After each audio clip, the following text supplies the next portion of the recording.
listening to 1069 Click FM, live in color.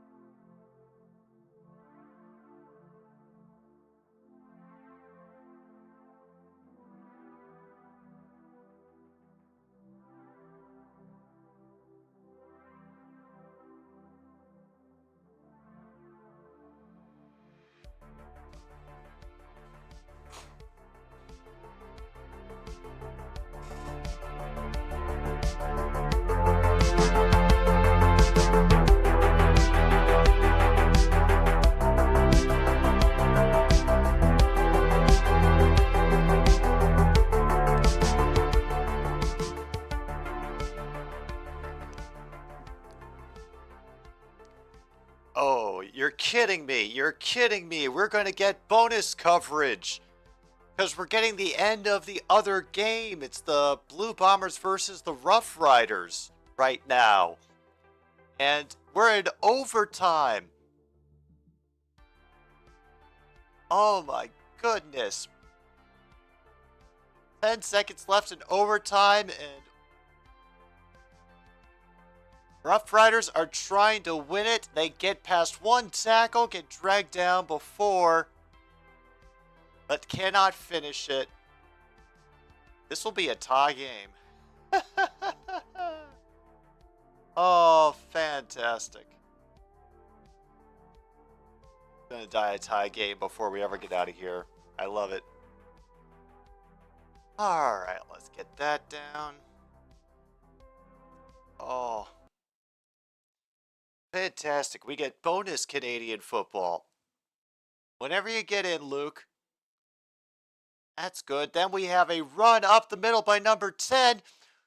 Who's going to find his way in for the touchdown?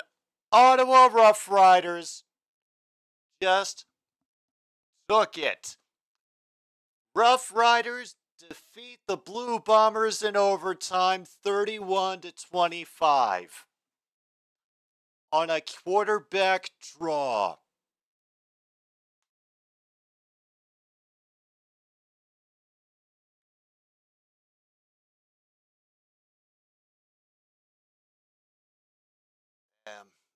Blue Bombers fans are not happy, but the Ottawa Red Blacks are, yeah, they're also the Roughriders too, but they're called the Red Blacks.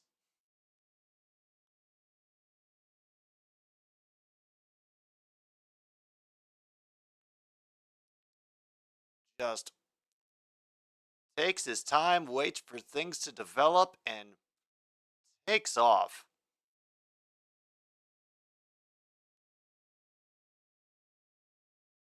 Nine carries for 103 yards and 2 touchdowns for the Ottawa quarterback. This is the second victory of the season for Ottawa, by the way. And damn. Any minute now we should be going to the next game, but apparently they had to finish this up. What a magical moment here in the nation's capital. Oh, okay. My volume thing when it's muted stays on the screen and scores. So, oh, they won 31-28. So the other team must have gotten a field goal. Okay. Dustin Crum, who is apparently a new quarterback for the Red Blacks, coming in.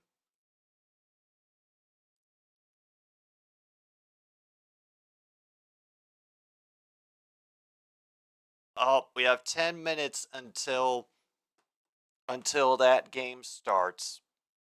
Fantastic. Once again, Canadians have lied to me. So I hope you're all doing well today with whatever the day's been occupying you with. Me, I've just been trying to fight with my OBS, trying to make it do cool, stupid things that I want to do.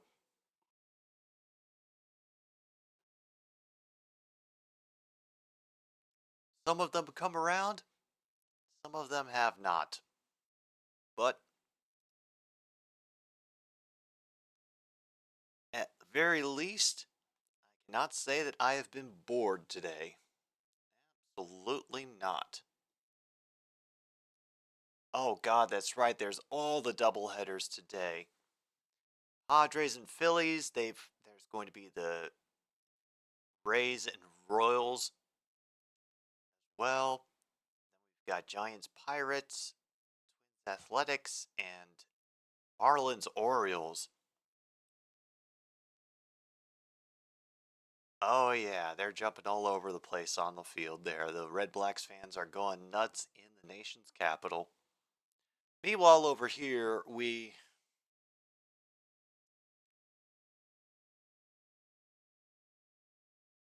do have this. It is half of an Angie, but she only wanted to sit over here because it was out of the reach of the camera. So there's only so much that I can do to get her on screen.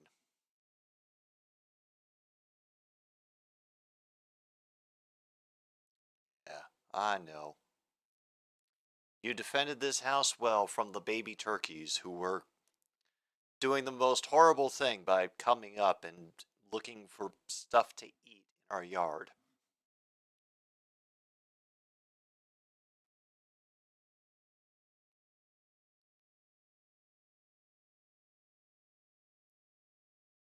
And Brewers, Reds, Disco, White Sox, Braves, and Dodgers, Mets.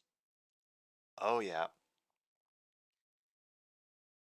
Right after the All-Star break, all the teams are getting back into it.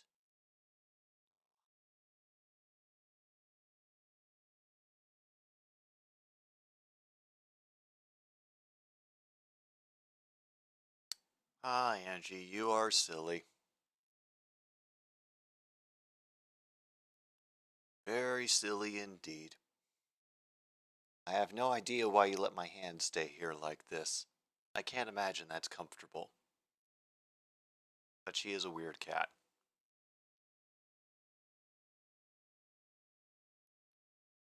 Alright, so the very little that I have looked up, the Calgary Stampeders, they are also known as the Stamps. To their fans, they are one of the oldest franchises in the CFL. I believe they've won 8 titles. And in case you are wondering, they are the Bronx on the bottom there, because that was the last football team in Canada in some random league before the Stampeders were officially put together as a team. I think I like Bronx better.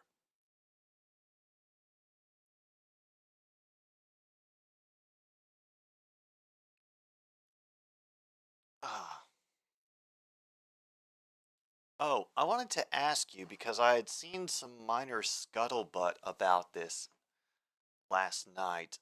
I had heard that because of the whole question of who leaked all the Gruden emails and Gruden getting even more pissed about it, I've heard that if they can connect Snyder to the releasing of those emails, that it could screw up the sale of the Washington franchise. Is there any truth to that?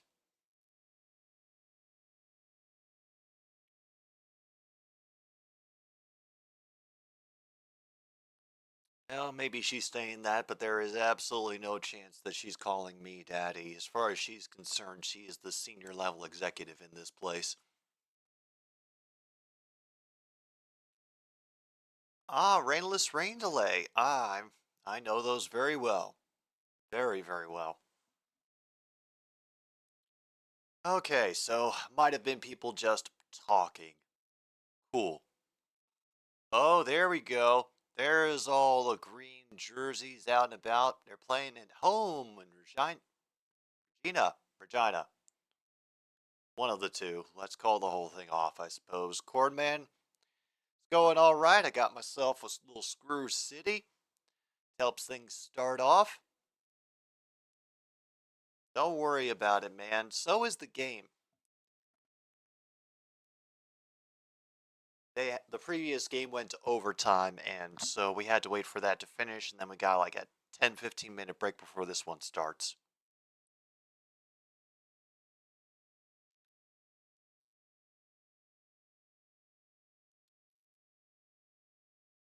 Yeah, let's hope. The Stampeders are 1-3 as opposed to 3-1 like the Roughriders. But hey, we've managed to get some screwy good games out of the CFL before, or just screwy games. Anyway, I'm deciding to go into this optimism and with assuming that these two are going to know what they're doing. That's what I hope. And sorry, no bingo. Just there was no time, and was just no time today. Let's see, Washington versus St. Louis 7:15, New York, Colorado 8:10, and damn's old day of doubleheaders. It's dark and hell is hot is the scoreless name of the Saskatchewan Roughriders. Down below, the Bronx is the scoreless name of the Calgary Stampeders.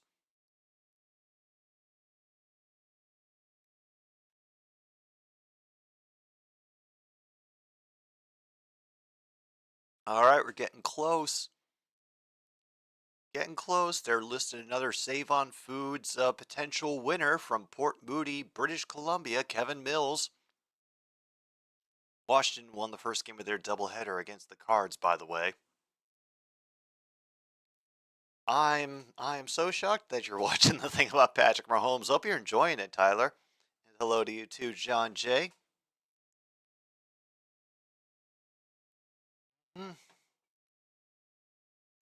Well, how funny you mentioned that, MKI. Actually, the year that the first year that the Vegas Golden Knights went to the Cup, actually the first year they were in existence, there were a couple of just dudes from Saskatchewan who got a little bit of notoriety on YouTube for adopting the Vegas Golden Knights as their home team, since Saskatchewan doesn't have a proper NHL franchise. I'm not sure if they've stuck with that all these years, but it was like this cool little crossover to see. And what was already a very fun and interesting Stanley Cup to watch.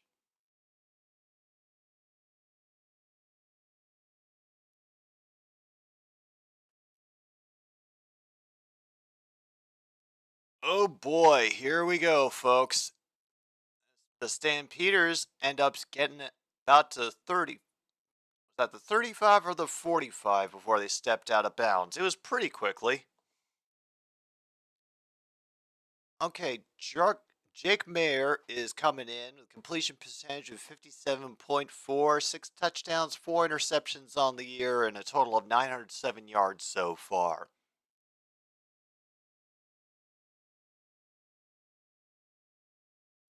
Jets vibes, huh? Okay, they are at the...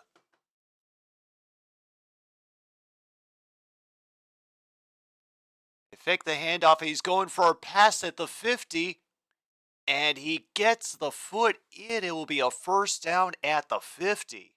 Nice job there.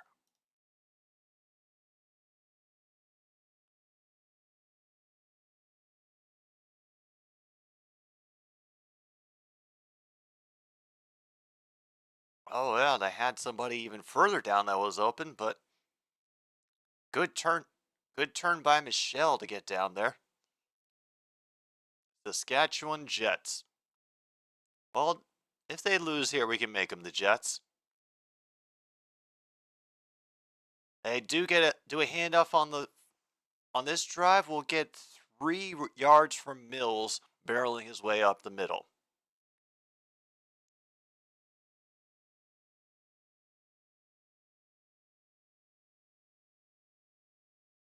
Oh, quick read on that first play. Ah.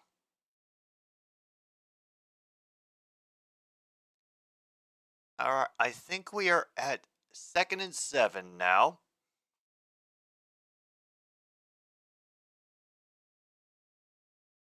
Extra pressure now coming up the middle, right at Mills. He has to loft it away, and everybody loses track of it. Dukes, the intended receiver, did not know where it was. Meyer has to be helped up off the ground, and it looks like this will be a punt.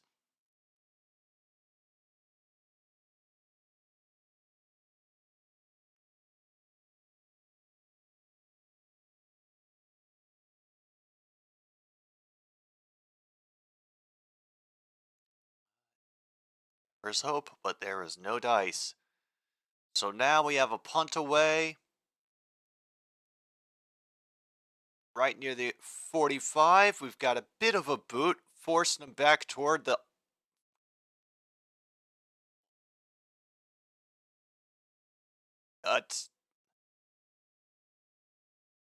Did they even give him enough room for it? Because I thought they tackled him in the end zone there. I'm not sure if that's going to count as a rouge, though.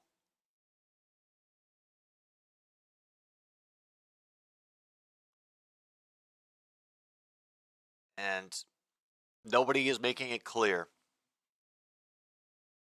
Trevor Harris coming out now to get back into QB for the Roughriders. We wait for this to be sorted out.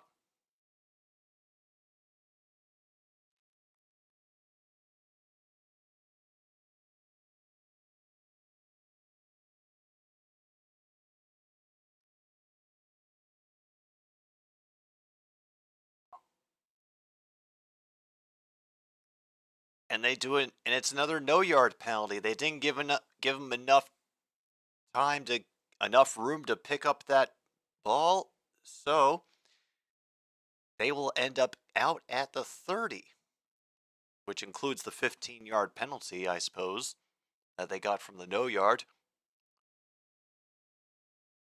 They fake the handoff off the jet sweep, going deep, swatted away by number 16, Jamerson. Ooh. Looking for Emilis. Jameson catches up and swats it out of the way. Fantastic job. Making up for a little stumble earlier in the route run.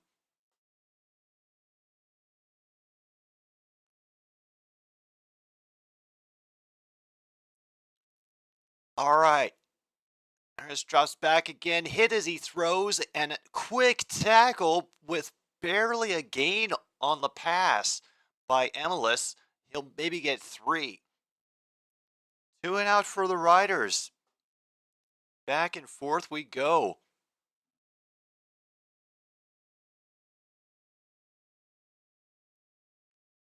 Oh, apparently we have the 2 top kickers in the league.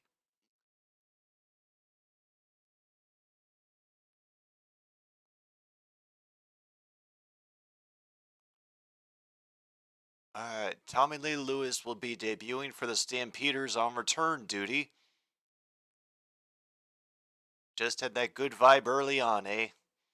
And now he gets it over his head, has to regroup at the 10, is able to earn it back towards the 20, and will curve out at the 23, which, you know, considering where he had started with chasing it back over his head, not bad. Not bad of a recovery at all. Now we have our first commercial break. Oh, the Formula E championships are going on tomorrow at Rome.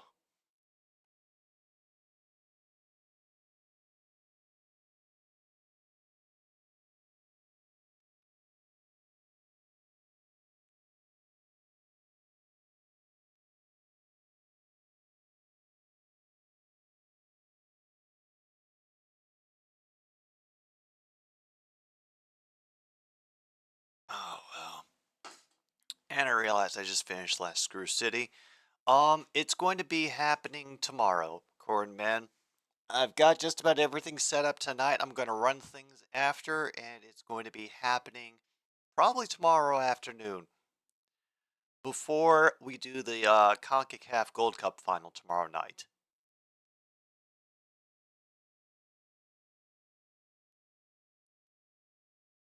Stampeders and over 42 is the mission, so hopefully these kickers help get you there. Well, let's hope so too.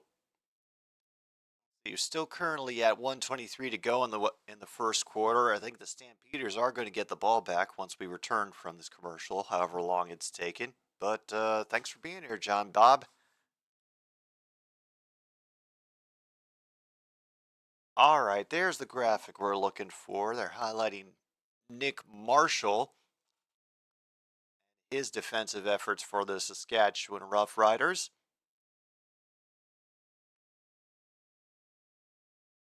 Oh,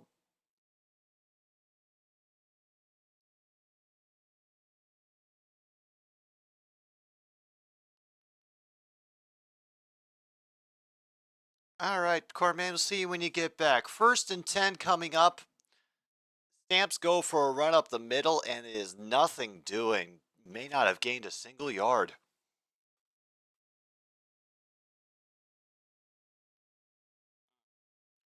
First day watching CFL reminds you of NCAA more than NFL rules-wise. Now, I can see that. I can kind of see that. You know, it does have some parts to it that are familiar, that are similar in feel to an NCAA game. All kinds of spread out. 2 in motion on the left, 1 on the right. They try a lateral pass just over the back's head. Mills incomplete. 2 and out, just like that.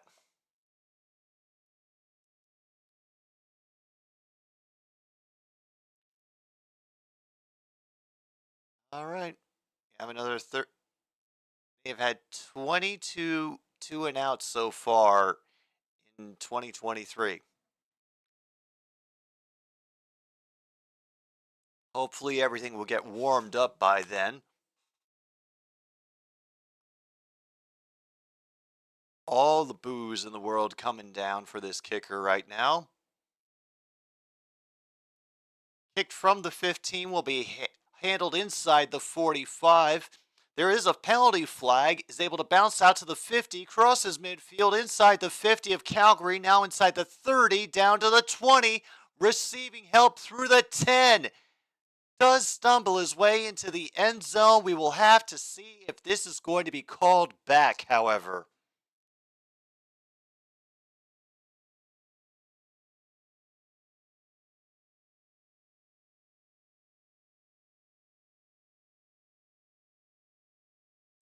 Oh, it was no yards on Calgary. The penalty got declined and the touchdown counts.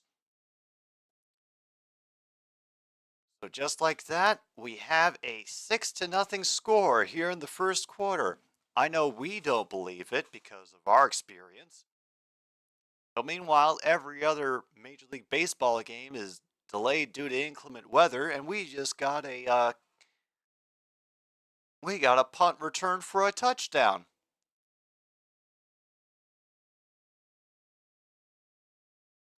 And does a great job dancing on the sideline there.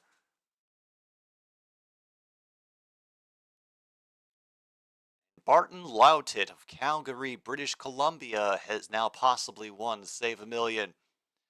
Extra point now coming along.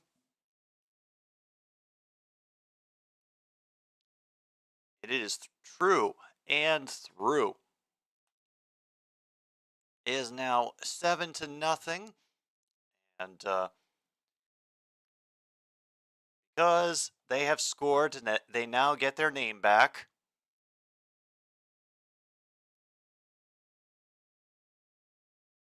I am fair. I think we're going to be stopping this clock at 9:48 to go in the first.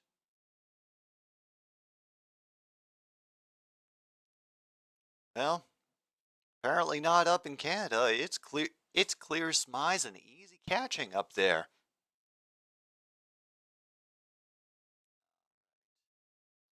So meantime, while we wait for the game to return and for possibly a response from Calgary Stampeders, we pet the cat and laugh at the pompousness of Acura car commercials.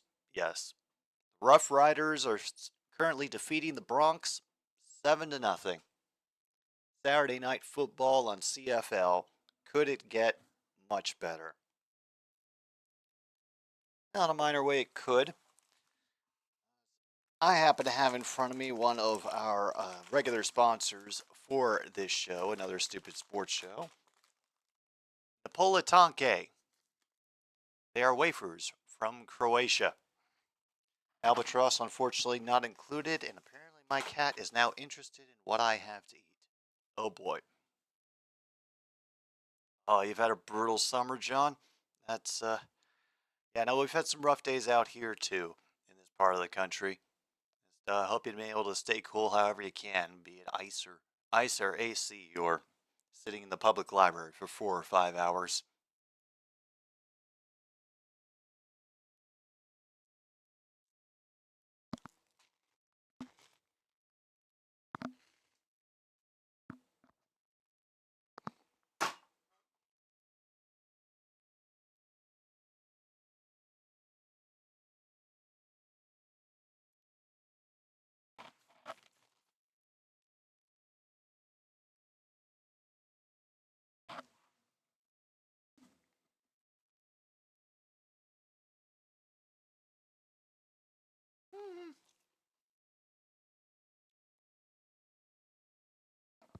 All right, that wasn't a bad return for the Stampeders. They got up to about their 35-yard line this time.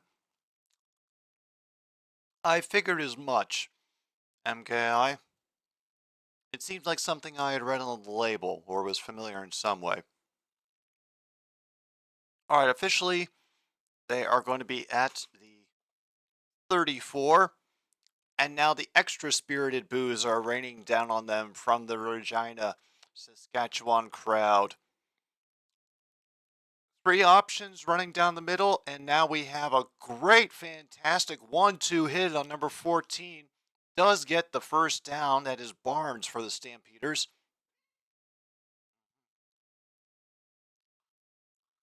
Oh yeah, the Northeast. Oh, I imagine they can have some very brutal summers. Sorry. A little distracted from seeing what my cat is going to step on and try to break next. All right, fortunately, Stamps have gotten a first down. They're now up to their own 48, so they try to run and only gain 1. Kip, we're doing well so far. We're getting close to halfway through the first, and we've actually had some things happen. We just got a score of punt return touchdown from the Roughriders. Yeah. But I also don't know how to talk John Babb, so it evens out. Ooh, oh, Marlins are currently beating the Orioles 3-0. Top of the second. They're getting started quickly. 3 options on the run. Mayer going to the far side of the field and not even close to a first down for that reception for Barnes. He was trapped right near the line of scrimmage. Maybe a gain of 2. No bingo tonight, Kip. I just did. Time ran out on me. But at the very least, hopefully we will get some more wonderful squares that we can add, because this is only the 3rd game that I've taken in on this channel. Everything has been kind of guesswork so far, so maybe I can, find some other like little idiosyncrasies to mix in.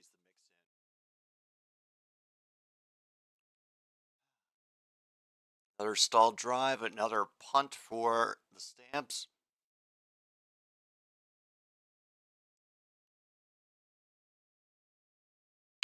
66-yard punt return, and now they're kicking to the same dude again.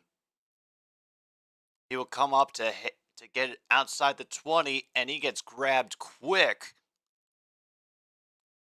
before he can maybe get 5 yards, got grabbed by his heel, and they brought him down. Wee you. Oh, well, since we're already at a standstill. Oh, we have a question. Has Rachel shown up in this stream? Tried to message her, but Discord being dumb. Discord is usually dumb. Rachel has not shown up quite yet. Damn, Disco still hasn't scored against the Braves. Ugh. Well, they're just going to have to hold on to that name until they get onto the board again. I think that's just how it's going to have to be. Hang on, we get distraction.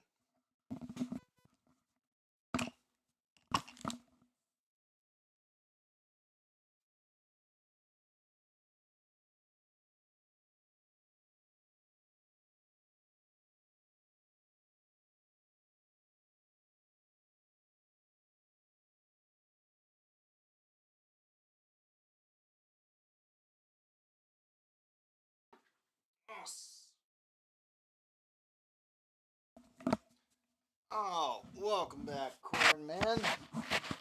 I hope both you and your colleague are doing well. I have brought as an offering of my own.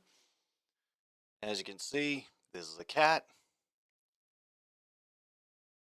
Because I thought we could use the distraction, and everybody loves the cat.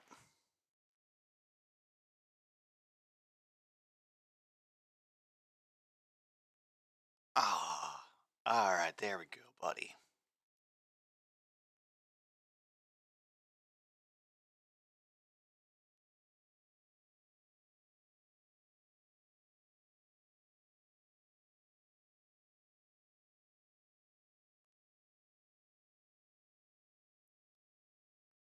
Oh, a nice step by Harris getting up, but his pass gets broken up for 0 for the Stampeders. Incomplete.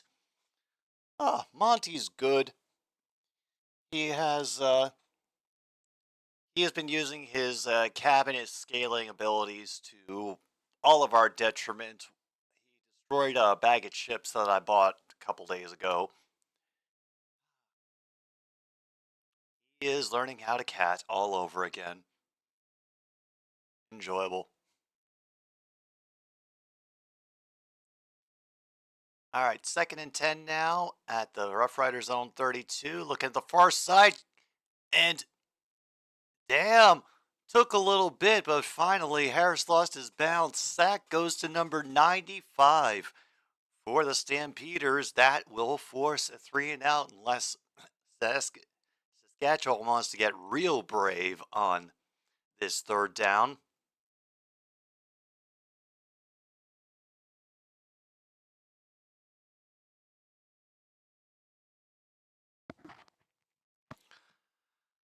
Officially 3rd and 20. Punt will be kicked away from close to the 10-yard line. Rays and Royals are still scoreless in the mid-2nd.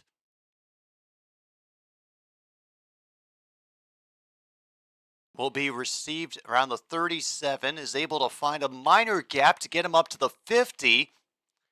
Ends up colliding, like launching himself into a missile into one of the Saskatchewan coverage specialists. I think the Stampeder might have gotten the better of that collision, actually.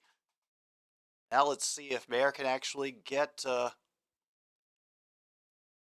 them into the, oh, yeah, end zone. That thingamabob.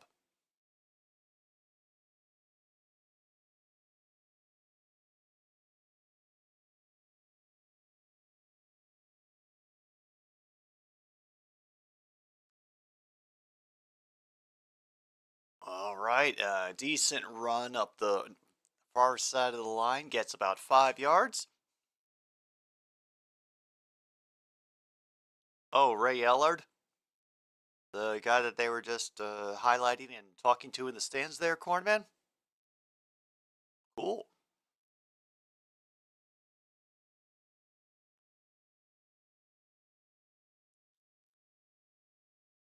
All right, 2nd and 5. Looks like we got Mills in the back again.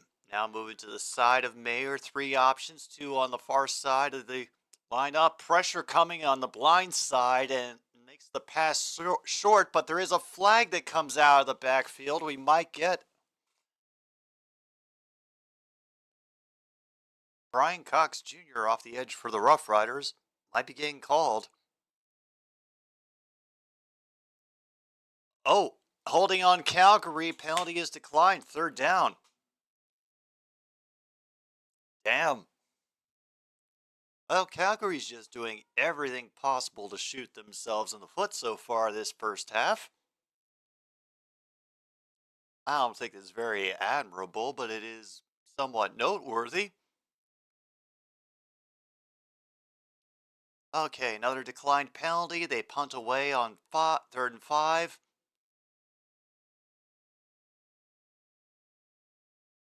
And apparently their kicker cannot get them into the end zone. Or they just don't want them to start from the 40 after a rouge. So, okay.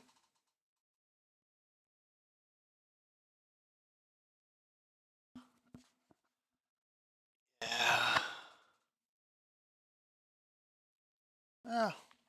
Like they've had their moments, but yeah, I think they suffer a little in the pass protection area. They seem to do okay with at least some of the running, but yeah, Mayer has been knocked down more than a few times already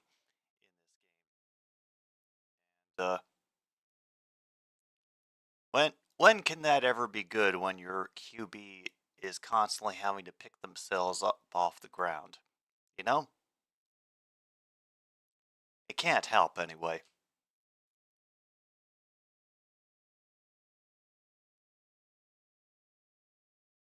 Oh, welcome back, Angie. We are so glad to have your haughty yet official presence back with us, enriching our lives.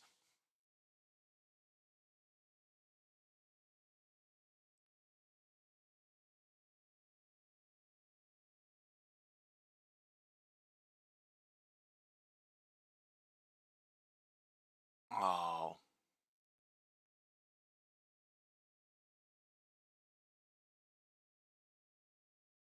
Oh, and there's the pass to Dort. And there's Dort again. Hooray on the sidelines. Fantastic. I missed you, Dort. It's more of a it's turning into more of a work slowdown than a full-out strike. She's making up for it by sitting on the keyboard when I'm trying to write descriptions of episodes, that sort of thing. Alright. Roughriders start from their own 18. Quick tackle after a run of 4 up the middle. Oh, we gotta wait. We're about 4.5 minutes to go. I'm a bit ahead, as you can tell.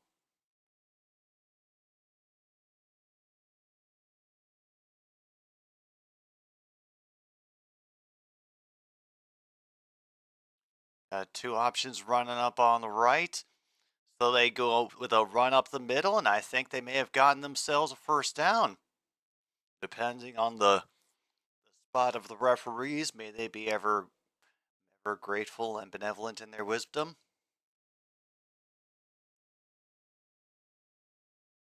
Yep, looks like we're getting first down. That was enough up to the 28-yard line.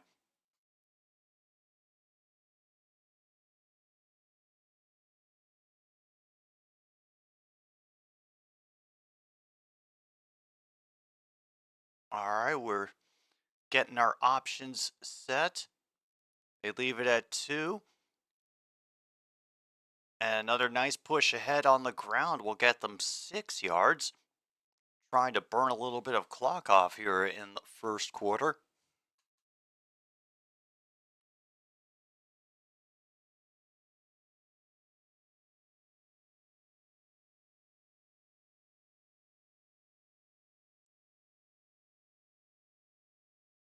and there's our secondary, and they're highlighting a couple people. Nobody I recognize, of course. And the options did not fool anyone. That run will lose 2. Damn. 2:51 to go. Cornman, the touchdown was actually a punt return that was taken back by the Roughriders. Game's going all right so far, True North. It's obvious that, well, it seems pretty clear that Calgary's defense leaves a great deal to be desired. I mean, Calgary's offense, that is, but their defense has been keeping them in this game. Oh, the 11th pitch. Damn, Lewis got lit up before he could reach the 40. And Ozuna finally strikes out after many a pitch.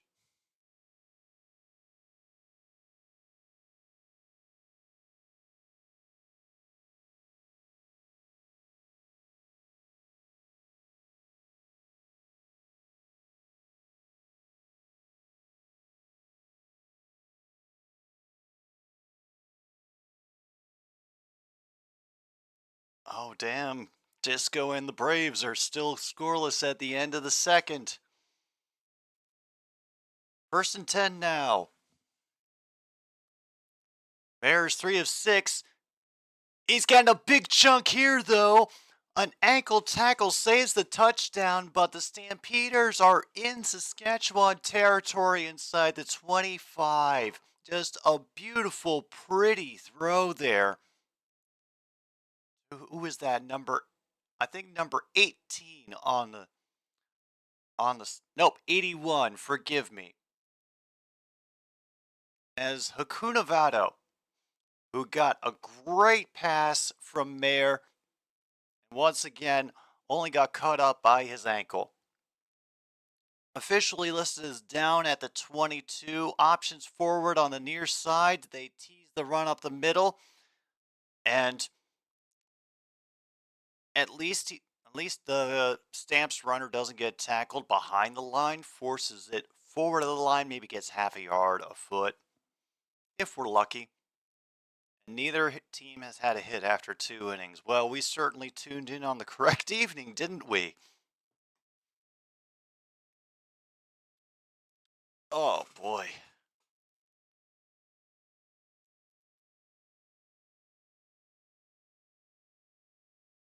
All right, down to 30 seconds in the first quarter. Mayer working out of the shotgun. 2 options in motion on the right. Pressure coming. And it's just out of the reach of number 84 in the end zone. Oh. Bagleton could not haul it in.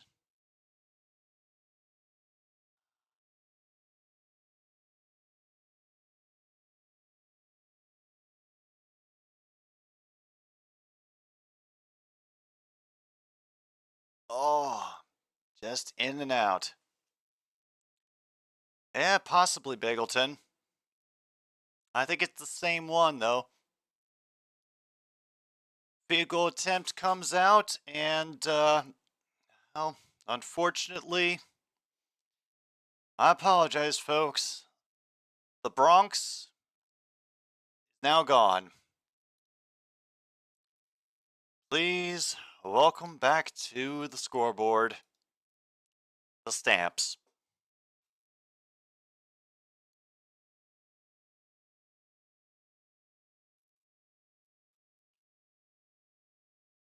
Alright, we still officially have 5 seconds left, so I assume they're going to make us go through the kickoff. Oh. Nope, they scored, and now it's just immediately on the 40. Oh, no, it's the Calgary Stamps.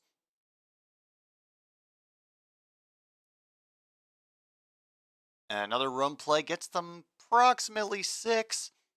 That will end the first quarter, however. And well, it's now 7-3. Neither team is scoreless. So that is something different than we've seen before. We're always looking for variety here on the CFL broadcast. We're going to take a quick little pause for the cause. We will return for the second quarter of Saskatchewan versus Calgary. CFL action here on another stupid sports show.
Alright, and with that, folks, we are back for the second quarter. The Roughriders offense is back out on the field. Meanwhile, Duckman is on third base for Chicago Disco, and Saskatchewan has gotten another first down. Quick pass out to the near side, quickly jumped out of bounds. I think they are across midfield at this point. I'll have to double check, but why is Calgary wearing barbershop stripes? I don't know, maybe their other clothes are in the wash. Oh, they're only at their own 51 so far, my mistake. And not sure who that was supposed to be for over the middle. Might have nearly been picked off by Calgary, actually.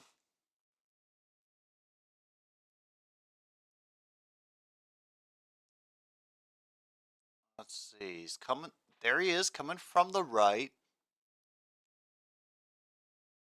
That.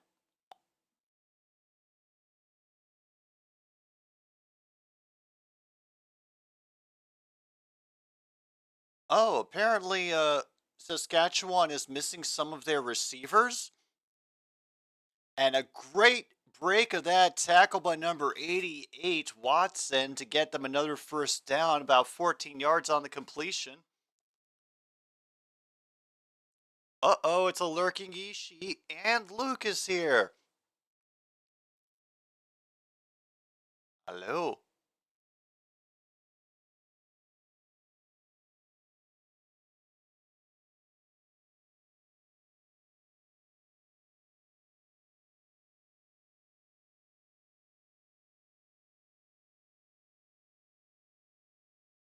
Well, we're just enjoying some chill CFL football, and now QB is going to take it himself directly and make it all the way down inside the 35.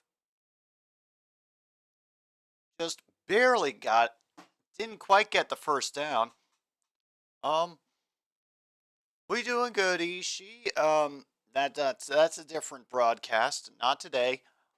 We've got one cat sulking beneath the monitor, another hiding in the bedroom, hoping not to be exploited again. have got a rowdy crowd in Regina. 7-3 lead for the Roughriders. And possibly an extension of said lead after this play. Emilus could not hold on to that, however, and it is a quick incompletion. Yeah, yes, True North. That is exactly what Luke missed while he was gone. No. It was honestly a thing of beauty. Not the fact that he dropped the titch down, but it was just great form on trying to stretch out for it. All right, Calgary 34, 2nd and 10 now. Pressure coming in, has to dump it off. Will be short by about 2.5. So what do they do? Well, they immediately bring out the kicker.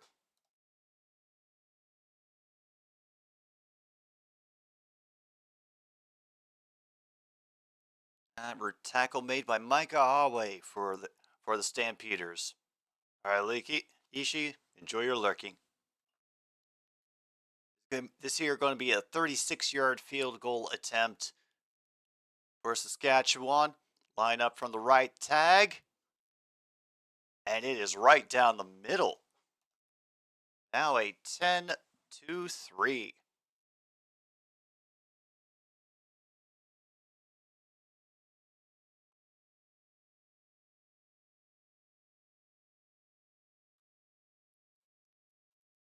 Woohoo!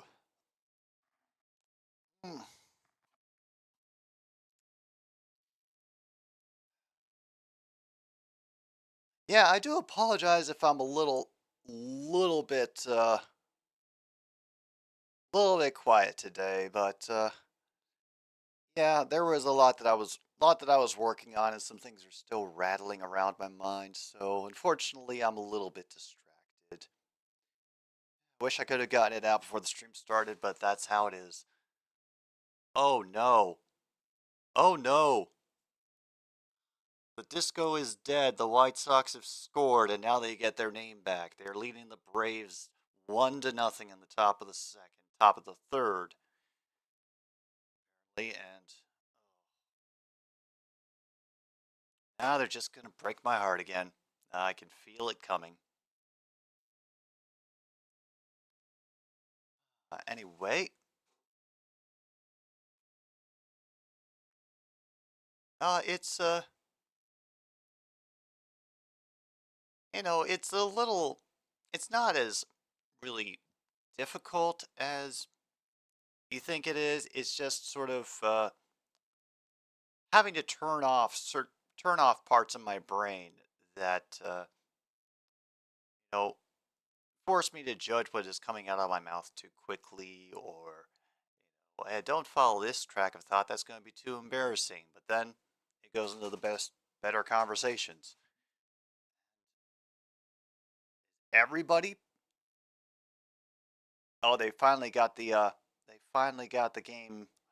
game scheduled to start. All right. Well, let's hope. Let us hope. Otherwise, we'll be looking forward to more double headers in the future.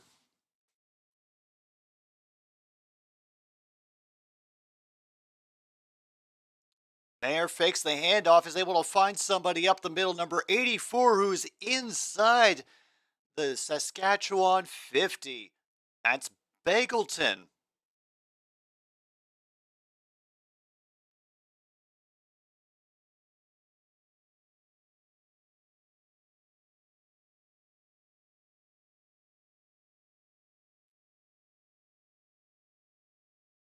All right, Mayer will do the shotgun again. Had Mills behind him, but now lined up to his right. The options move out to the edge. 4 in motion.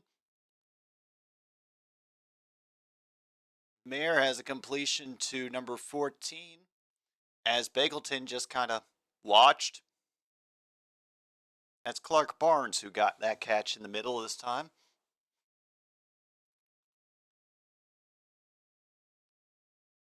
Braves gave up 3 runs Oh yeah, no, the ones with Adam are always easier because we can bounce off. Yeah, solo is rough. Absolutely.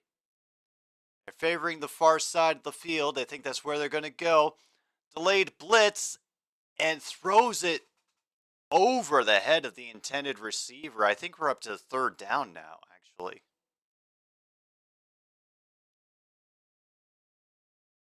Aren't we? Yes, 3rd and 5.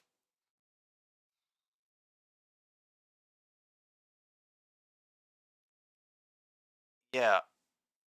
But well also, the fact that the what the White Sox are currently beating the Braves, it's 162 games. They're not all going to be as perfect. Now Spencer Strider is pitching for the Braves. Thank you, Spence.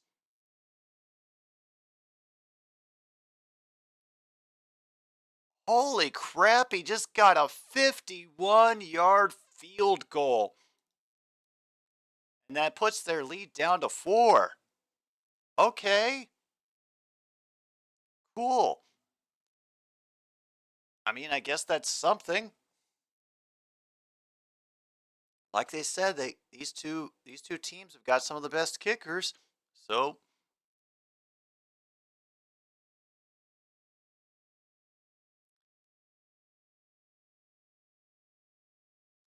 now, Angie, I'm not sure why you look more rested and comfortable over there, which is just a blanket on top of a desk.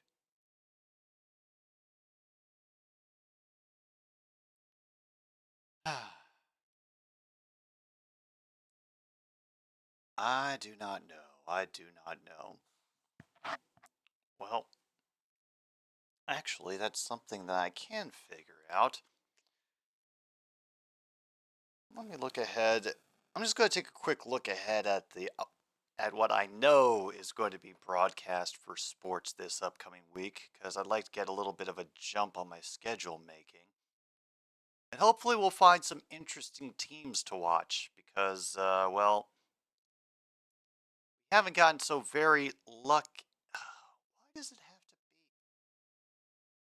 Why does it have to be Monday? Why does it have to be Monday when the teams I haven't checked out are actually available for me to watch?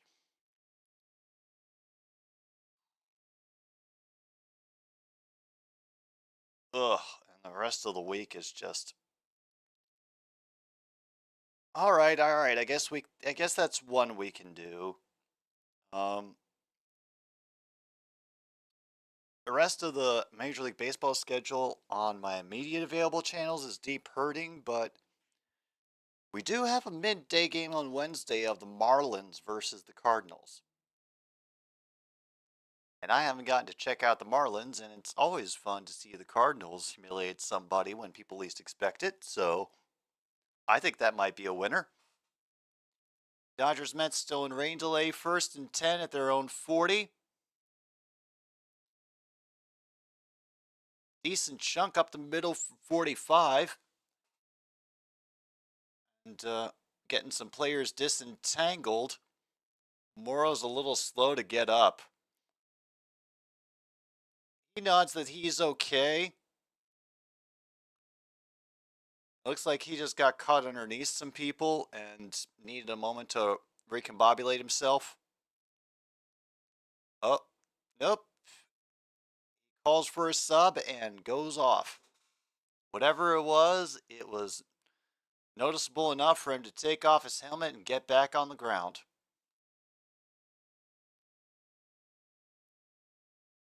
Meanwhile, we're going to go to 2nd and 5 now. 3 options available.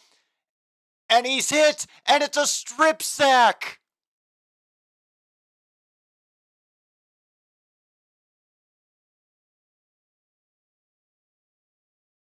Damn. Harris just got popped from behind. Roughriders able to recover, but that's technically a strip sack. Oof.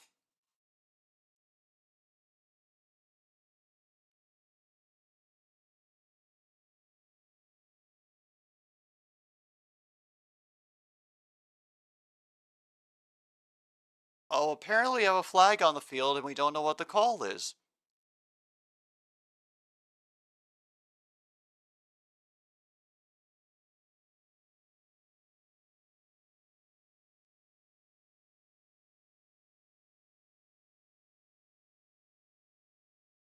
Illegal contact on Calgary, 10-yard penalty, first down. They sack the ball, get a possible 2 and out going, and then they blow it with a illegal contact penalty. Oh, that's awful.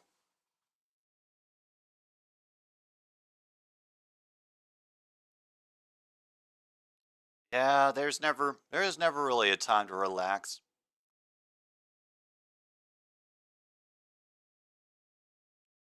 Okay.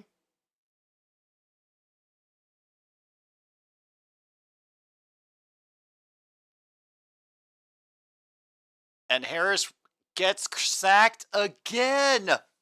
Number 41 coming through, getting a loss of 2 this time. That is Rose for the Stampeders.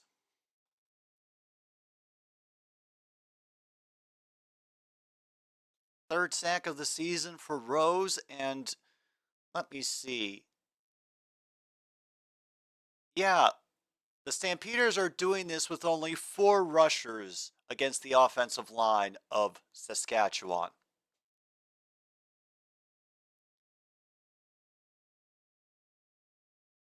All right, now they only rushed 3 this time. That pass was way out of range, and this is going to be another flag, isn't it, on the Stampeders? Pecton looked like he didn't have a chance. Holding on Saskatchewan, penalty will be declined. Third down. Okay.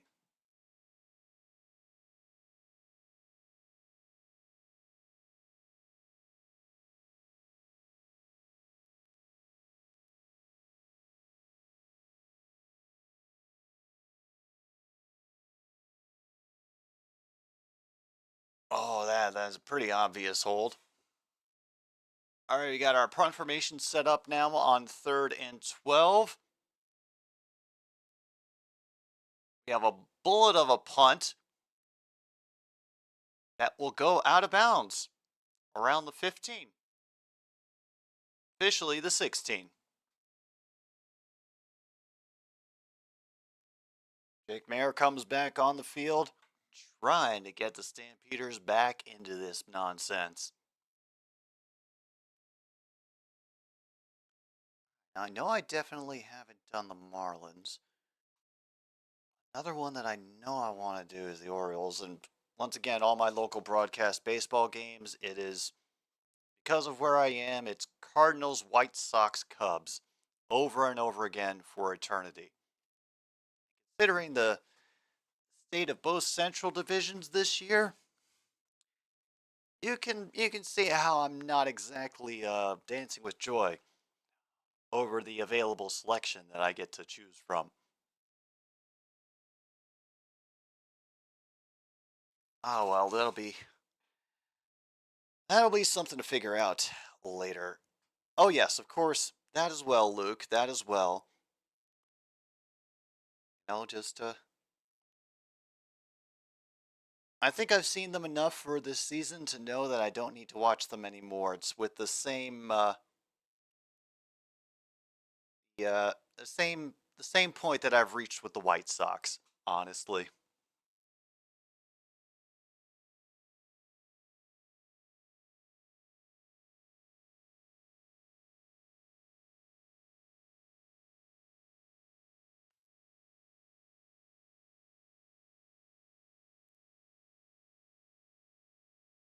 Oh, now they're highlighting highest completion percentage of all time in the CFL belongs to Dave. Well, third place is Dave Dickinson from the Stampeders. But apparently Trevor Harris is up there too.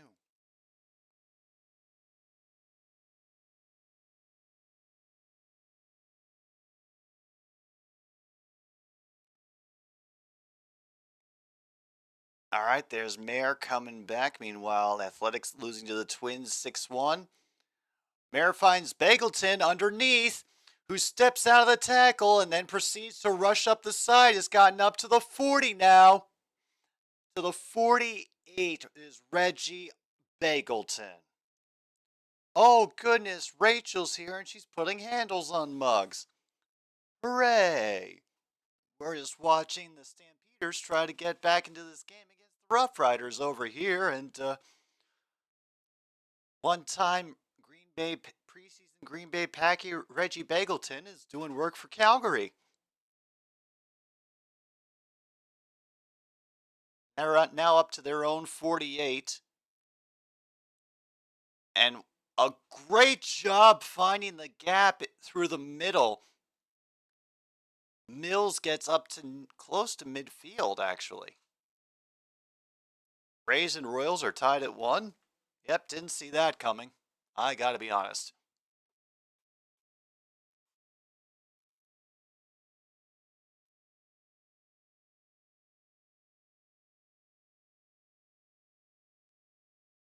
Go Rays in that game. That's understandable, John Jay.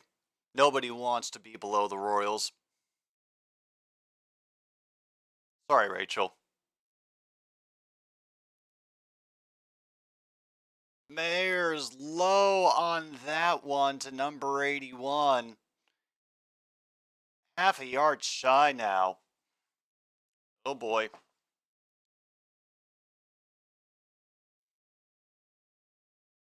Oh yeah, Rachel, Kip was trying to get in contact with you for something. I assume it was about horses or, I don't know, whatever people talk about in DMs these days.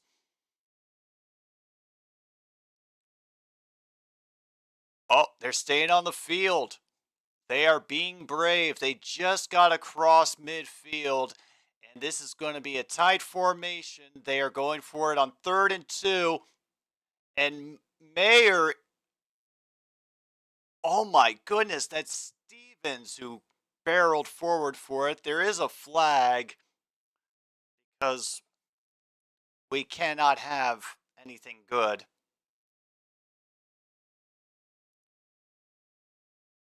Face mess on Saskatchewan, number 11. They'll take that. Hey, however she wants to do that contact, Kip. Whatever's easiest for her. All right, cool. You got that worked out. Meanwhile, Marlins 4, Orioles 3 at the end of the 3rd. Damn, the Orioles are not going to go quietly. Especially considering the Marlins are up there as far as overall record in major leagues. All right, we get some decent protection this time from Mayer, and we get Mills out to the 30. We do have another flag. I'm going to guess that's holding on Calgary. Oh, damn, illegal contact Saskatchewan. Damn. We're just getting all sorts of action here today.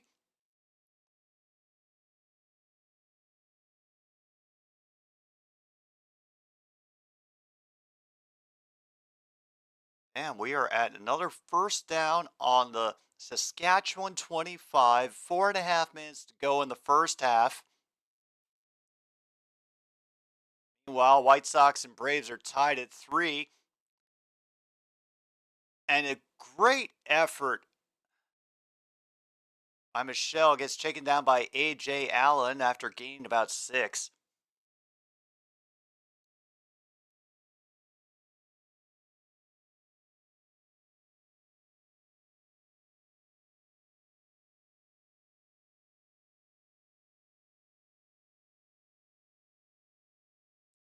All right, we're at a 2nd and 4 now at the Saskatchewan 19. The noise is coming up. Stampeders are currently 4 for 10 in the red zone TDs so far this season. 2 options in motion, 1 on either side. Mayer looks around to the right, finds somebody underneath. Great effort underneath. dives inside the 10. They might give him the 5 if he's lucky.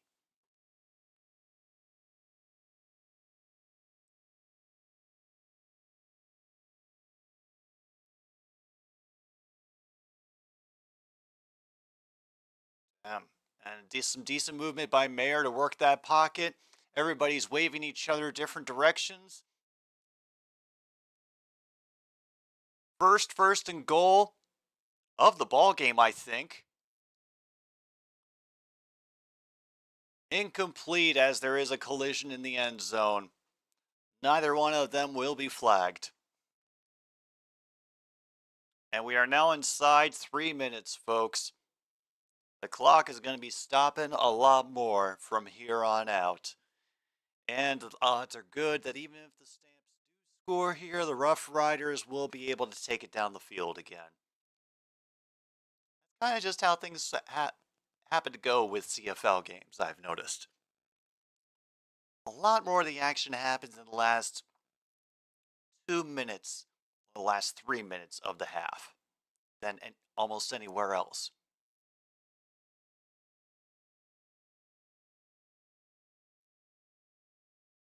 All right. Really catching up with this timer. 5. I'm just glad that the Braves woke up and realized who they were playing against. That would have been very embarrassing.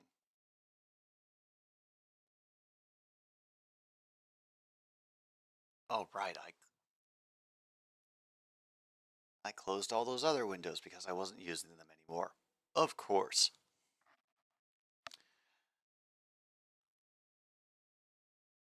Is there anything special that's going to be going on for next week?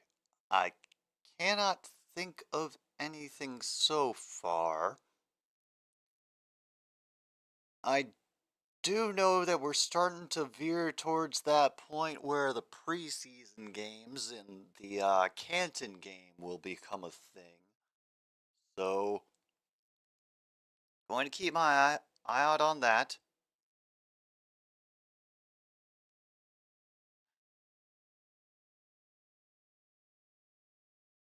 Soundboards. So glad they still exist. Oh, you did, Cornman. Good for you.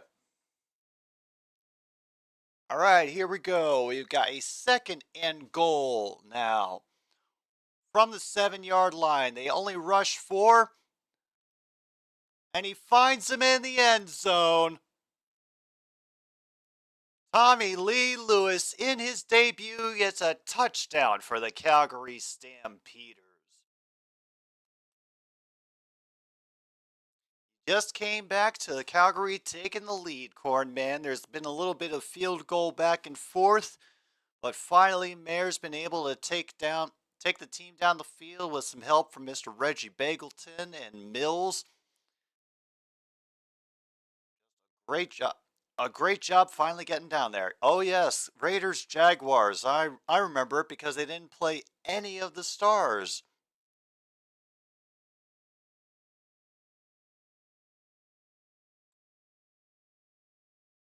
And one more through the uprights, and now a 3-point lead for Calgary, 13-10. 2:37 approximately to go in this first half.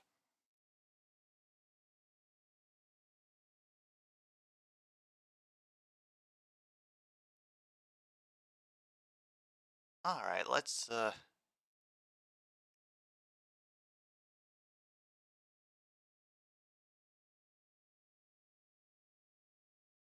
yeah, those seem like some good music to have for the next pause for the cause. Trying to plan, be a good studio runner person.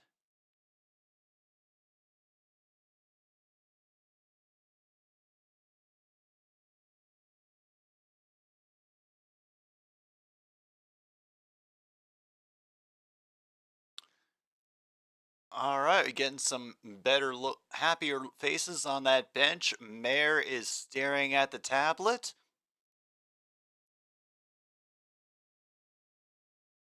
And now the return is waited for, will be fielded at the 10-yard line, up the near side of the field. We find a little bit of a gap, gets him past the 30.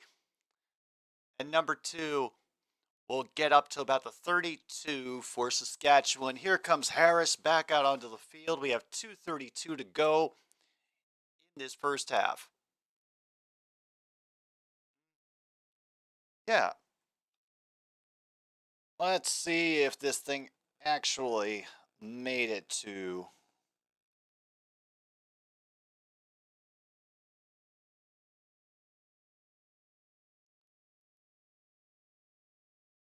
Oh, there it is.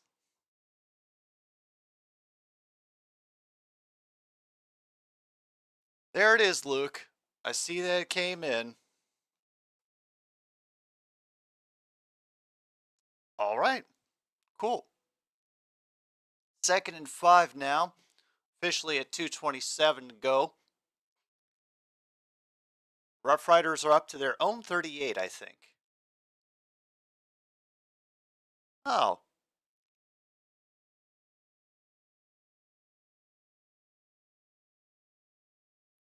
Harris looking over the middle.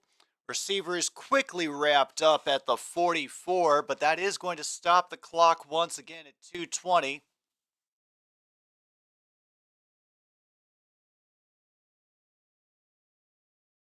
Jamal Morrow got the pass underneath from Harris, and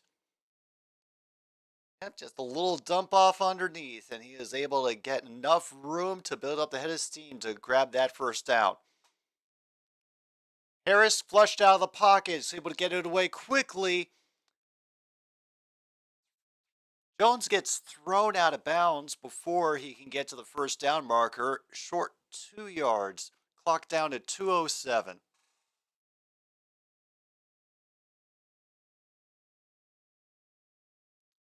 Rays and Royals are still tied at 1 at the end of the 4th.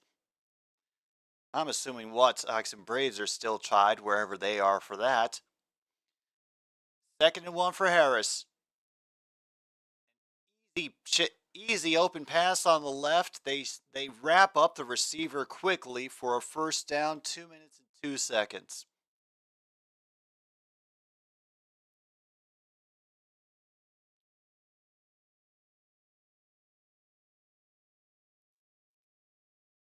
All right, they're up to their own 53. It is 1st and 10. Clock is officially running right now.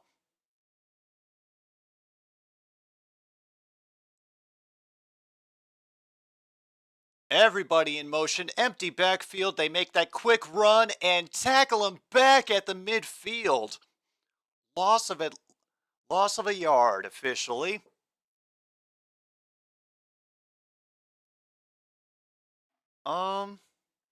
Is the D-line supposed to stay lined up 1 yard from the O-line? Yeah, I think the spacing requirements are different in the CFL, Cornman. I am just not sure what they are as far as maybe just 1 yard from where the ball is.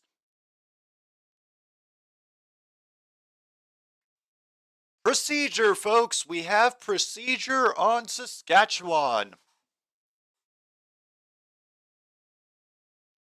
While the Pirates are tied at 1 at the end of the 2nd, is now 2nd and 16 for the Roughriders. Yeah, that makes sense. But that is how the spacing is supposed to be.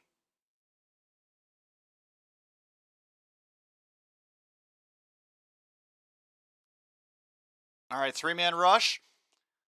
Harris, and gets caught from behind again. He loses the ball, and they pick it up. Are we going to have a turnover? Is this Rose who gets the fumble recovery and return for Calgary with 1:11 to go in the first half? Oh, man. Yep, and Harris lost control of that well before his knee hit the ground. Ow. I think we're at 1:11 right now for for a time that is left, but holy damn, Calgary has a briefest of moments here to expand the lead. Yep, 71 seconds. Mayor's back out. Gets it to Barnes. He's at the 37 before he gets tackled. Clock stops at 1:07.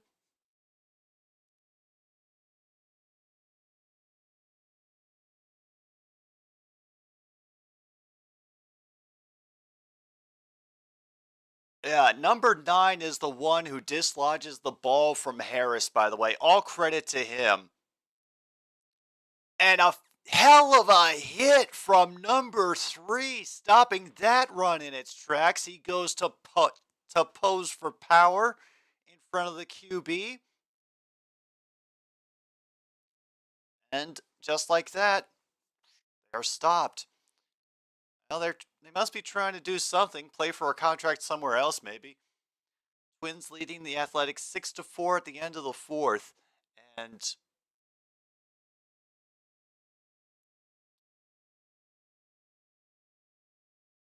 they're going for it. Yep. There's Tommy Stevens out once again to get that first down.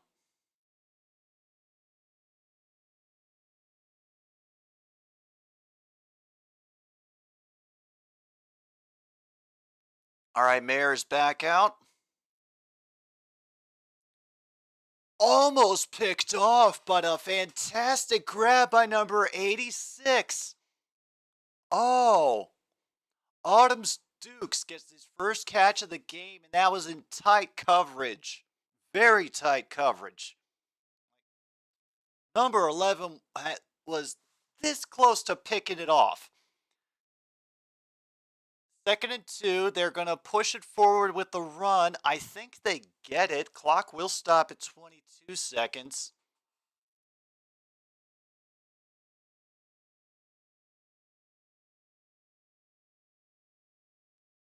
All right, Mayor trying to get things started as quickly as they can before the whistle blows again. And just like that, clock is moving down to 15 seconds. Mayor drops back. Akunavano does a great job evading one tackle. Will get out of bounds with 9 seconds left on the clock.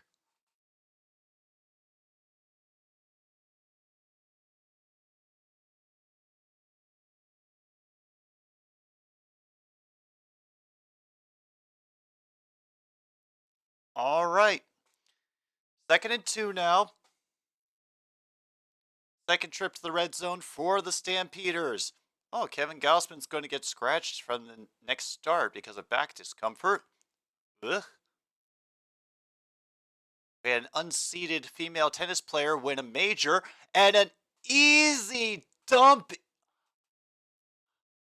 Hakuna Manu gets a beautiful loft for a touchdown. 4 seconds to go off of the fumble from Harris.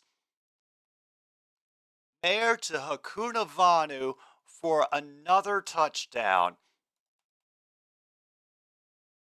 19-10, the Stamps are leading the Roughriders.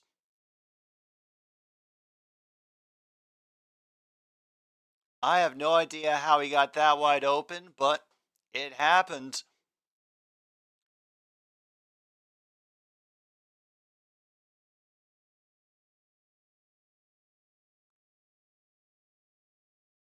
And like that is now a 10-point lead for the Stamps over the Roughriders. You're a little cold there, True North? Was this not the result you expected for this game?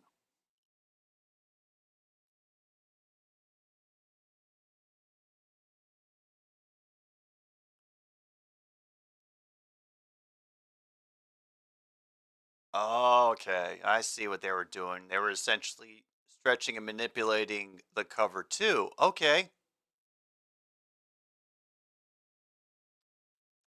Barnes helps out with a little bit of distraction.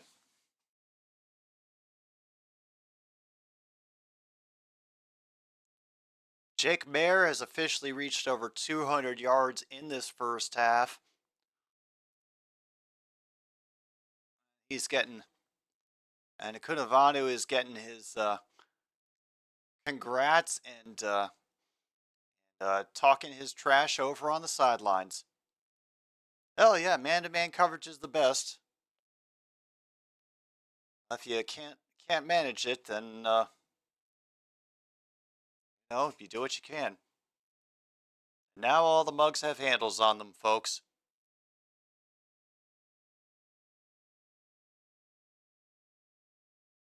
And they will let this end of the half come on the kickoff. Wow.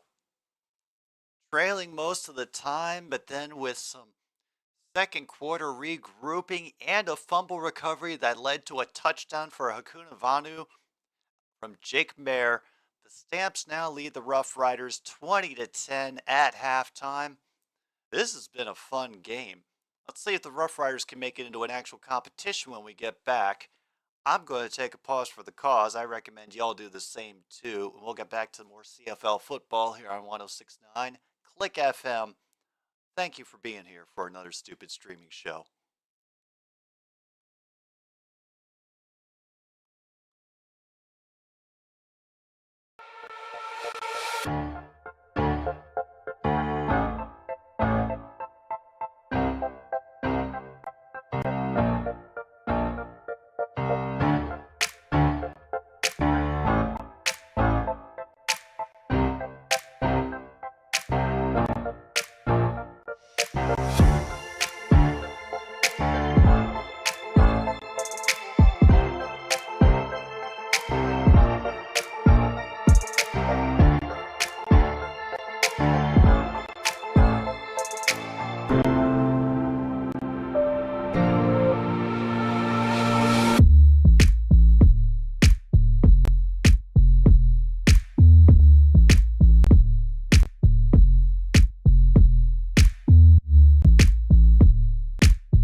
should go lay me on the side of the road when you drive.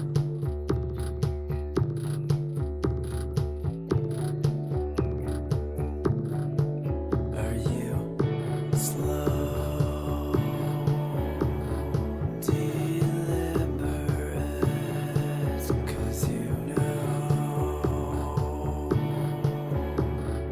when you give in. I feel like I should go this body and I should go lay me on the side of the road when you drive.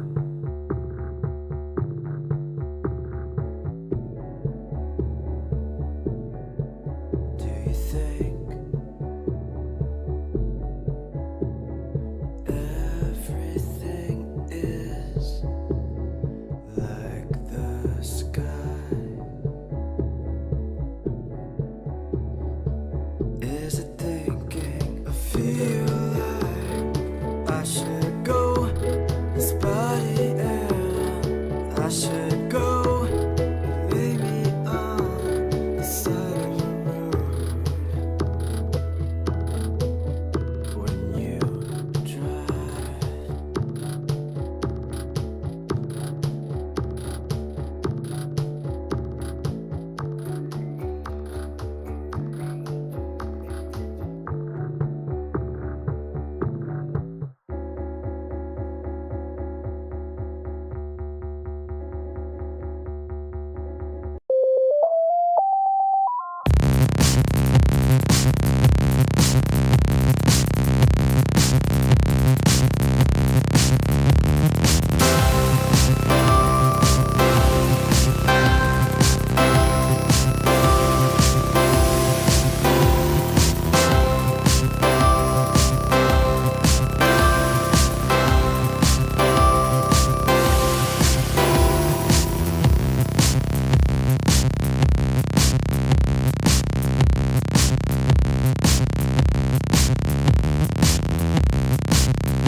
with that, folks, we are back for the second half of the Roughriders versus the Stampeders here on another stupid sports show.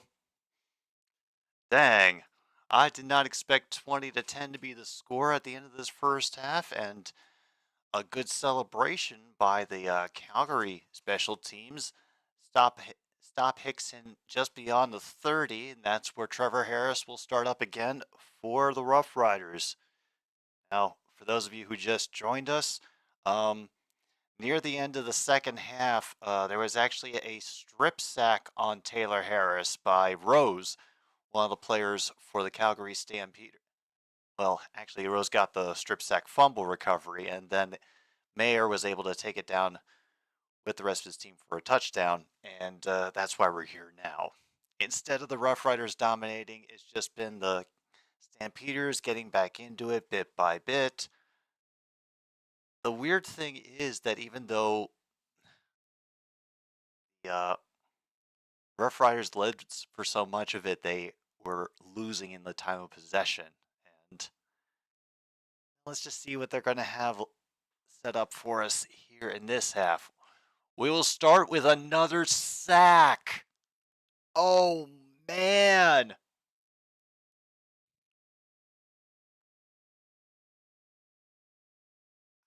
Julian Hauser's first sack of this half.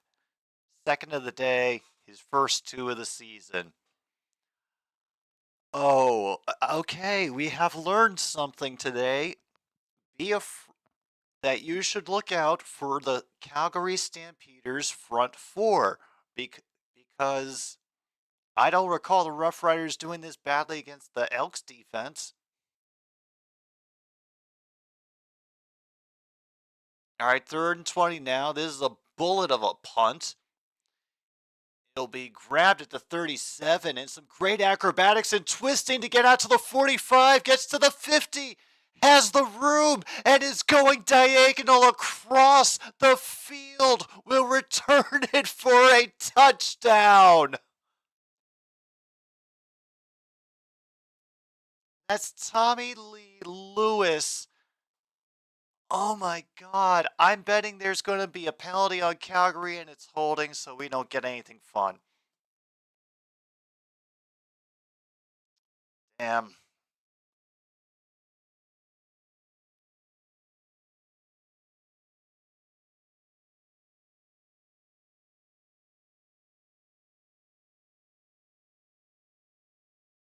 That call block in the back, actually. Great run by Lewis. Like, I think he is going to do well for this team. You just can't waste his effort like that, guys.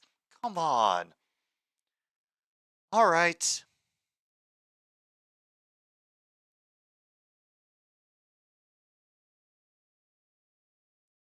First and 10 now, and it will be 2nd and 10 after a great tackle. Some good penetration from the Roughriders defensive line. Yeah, sorry, folks. That would have been a fantastic start, but it was a nice run, and it shows what they are hoping to accomplish with Tommy Lee Lewis as a part of their team. Don't give up yet, Calgary. 3 options running forward, pressure coming quickly. Had to get rid of it a little too quickly, and Mayer has to be helped up again.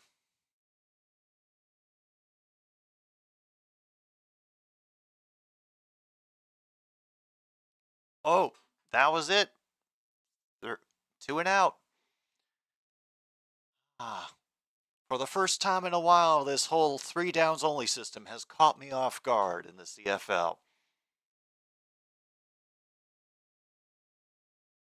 All right, the punt is away. I have to field it around the 28. Gets to the 35 and then cannot get any more field. The coverage specialist rushed him out. The American Century Championship is going on right now for celebrity amateur golfers, and Stephen Curry got a 152-yard ace. Nice. Oh. I know I did get a hole-in-one once, like on a legit golf course. I want to say it was around 135, but I can't be absolutely sure.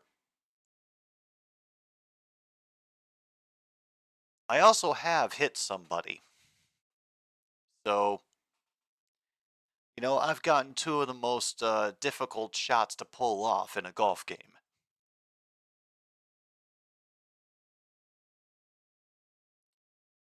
Oh, yeah. after all these years, people still want to be like Mike. Oh, I agree, Logan. Curry is just completely over the hill and done as a basketball player. You know, he's essentially carrying the team. You know, pace of play has gotten stale. Oh, Luke, everything that you've ever heard about golf, from it being a good walk spoiled to the reason it being called golf was because we ran out of other four-letter words. Those are all true. But if you do it under the right circumstances, with the right people, and with the right refreshments, it can be a joy, especially if you spend a decent amount of your time hunting for balls, and then use however many balls you were able to find that people had lost and left behind to average out the number of balls or the terrible score that you got. Not saying that's how I played, but you know, it is a theory. It is something you could theoretically do. All right. And they start with a screen which works reasonably well, gets them a first down, even though Calgary saw it coming. The initial penetration into the backfield was a missed tackle, and it allowed them to pull that screen pass off well. Off to the top of the third, Brewers leading the Reds 1-0, Twins 7, Athletics 6 at the top of the sixth, Minnesota at bat. Hey, nobody can play for shit when they first start out.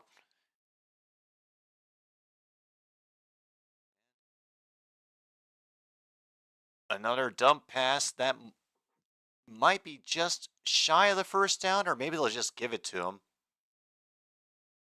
Oh, foot.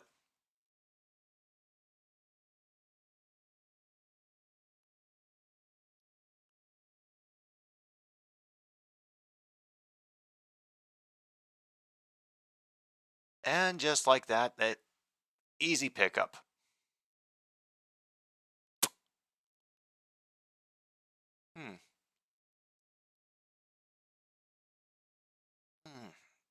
That is a good question. I know this is a dumb question, but is there a limit for that number in college football and NFL football? And another quick pass to alleviate that pressure. They do it on the same side the pressure is coming from and take advantage of the loss of a player. Able to gain 4 on that. Bain Jr. separating himself after that catch. Yeah, I miss the Rouge too, MKI. I think True North was right. I think we got a little bit spoiled with all those Rouges. Which is a shame because the Rouge just makes that game so much fun. Yeah. We'll be just shy of a first down on that second effort. I think this will be a 3rd and 1 now.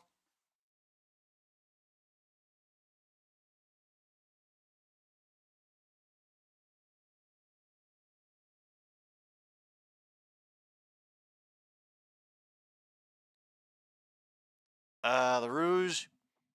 How the Rouge works is essentially a punt or a kickoff will be kicked into the end zone, and if the returning team fails to run it out, oh my God, he might be short of this. He might be short. And if he fails to get it out of the end zone, which you notice is real deep, then a point goes to the team that kicked the ball.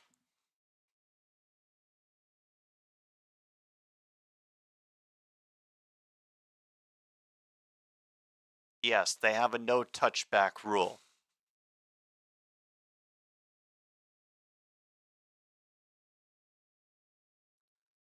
All right, we're down to 8:41, and for the first time in a CFL broadcast, we get to see the chain crew at work.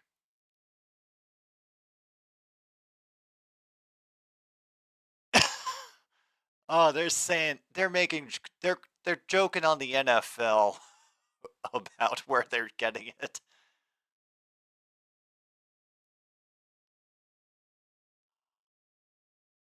Oh, one of those courses, huh, Luke? Oh yeah, I understand. Honestly, I couldn't tell, but I thought from where it looks right now, it appears he got it.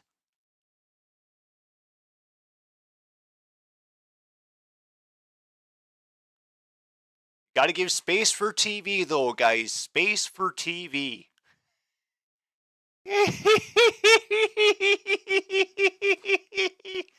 got to give space for TV there, guys. Space for TV. That's the referees trying to clear the players away from the ball. He is short by a couple inches. Turnover on downs, folks. Mark it off on your non-existent cards. Oh, to the Belfry.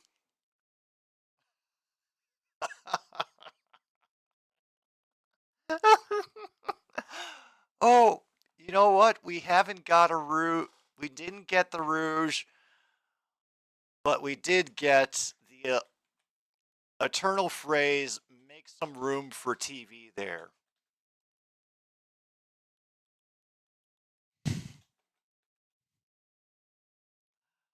Ah, that CFL, it is the gift that keeps on giving.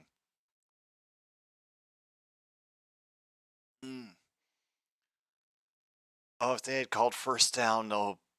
Oh, I don't know. I don't know what would have happened. But I don't know if Jadeveon Clowney could hack it in the CFL.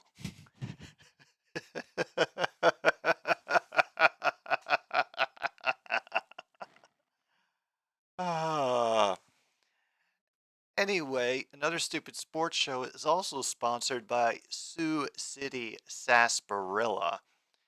Old-fashioned root beer that good taste that makes you just want to cry out. Ah, vagina.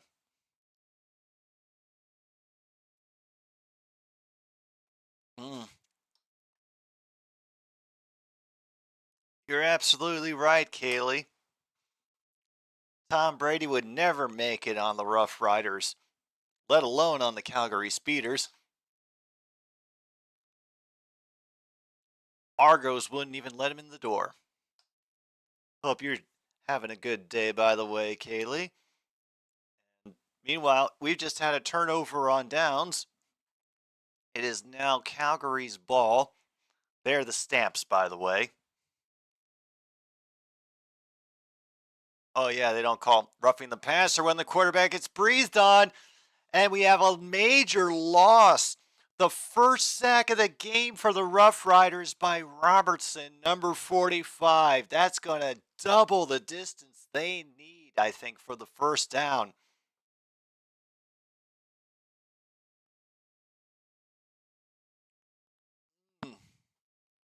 And then he just got that burst of speed around the edge. Oh. And Mayer hit his head on his dude's leg on the way down. Officially a loss of 9. They're back to their own 33 now. Gonna throw it out with an attempted screen pass, but the dude loses his footing. Barely gets up to the line of scrimmage, maybe a yard. Ugh, bad luck for Calgary. But hey, at least they can flip the field. That is the only benefit that they've got.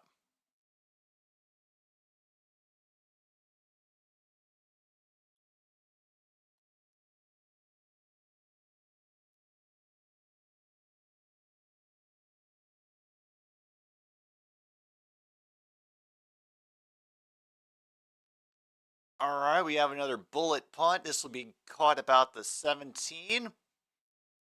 And Alfred gets a burst of speed out to the 50 and is gonna go. Mario Alford punt return for a touchdown. Dang, diddy, dang, da dang, da dang, diggy, diggy. We're now at 20-16.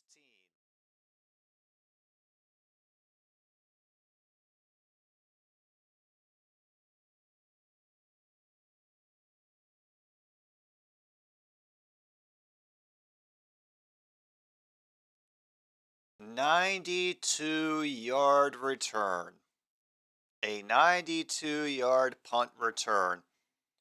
And we have a winner, Tat Jang from Vancouver, BC, has won 50,000 points in the save lots thing. Okay. Yeah, the other people that were on coverage there, as soon as they got to midfield, they already had their hands raised in a touchdown. He was gone. It was quick. Well, we're back at it, folks. Approximately 420, maybe, I don't know.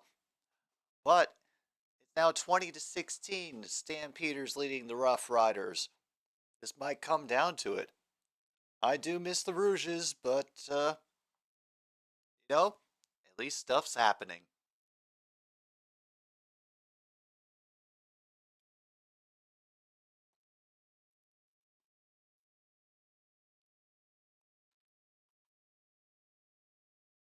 And, quick announcement once again for those of you who weren't here earlier. Power of Duckstream is probably going to be tomorrow afternoon.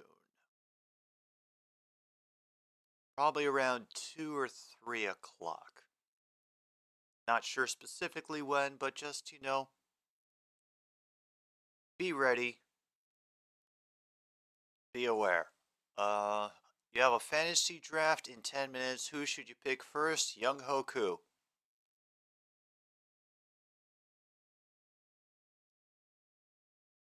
Oh, there's that CFL hype package that we were all looking for as they try to sell their own app.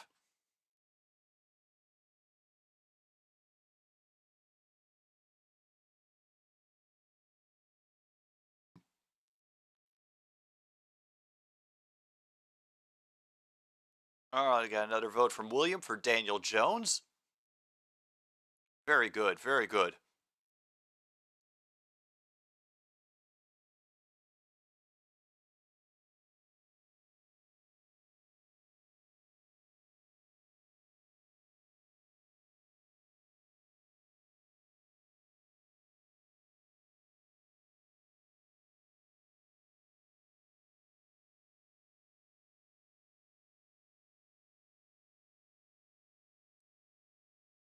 All right, here comes the kickoff. And they drop the kickoff, are forced to run it back from the 15, will get out near the 35. That's just kind of lame, honestly.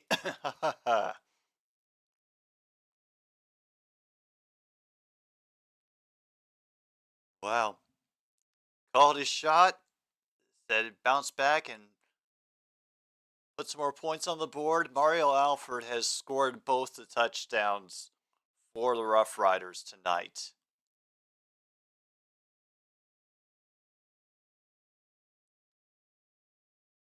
First and 10, Meyer back in shotgun. Fakes the handoff. One of the linemen got cleared, just actually clocked. We got a first down on the catch to Michelle.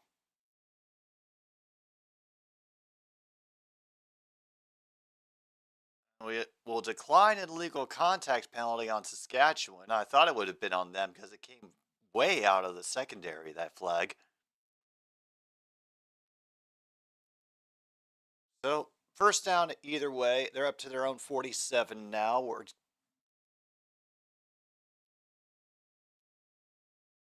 getting close to 5:45 to go in the third, and LeBron James is changing his jersey number from 6 to 23. Good for him. Oh, yeah, that's another good one. Justin Tucker. Royals tied at 2. Meyer gets the pass away before the pressure gets to him up to the middle. And Barnes is able to get a catch for 6.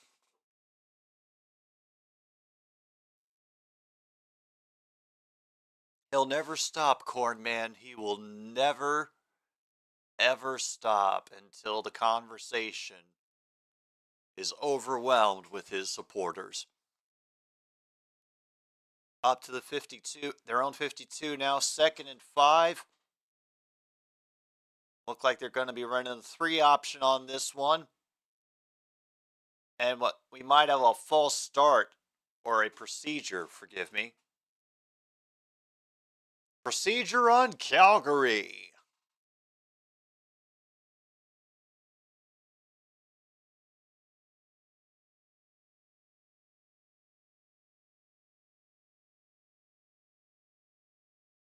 Should be 2nd and 10 now. Yep, 2nd and 10.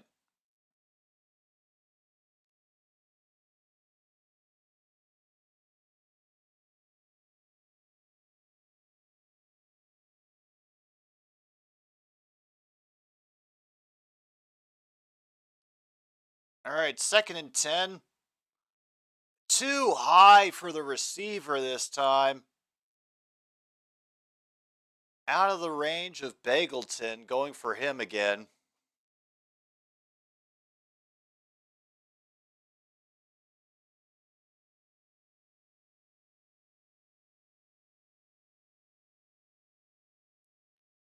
Yeah. Penalties hurting more.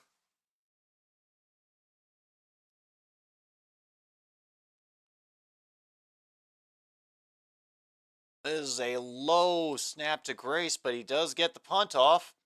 It'll bounce, take it at the 10, and then rush him and get him back at the 8.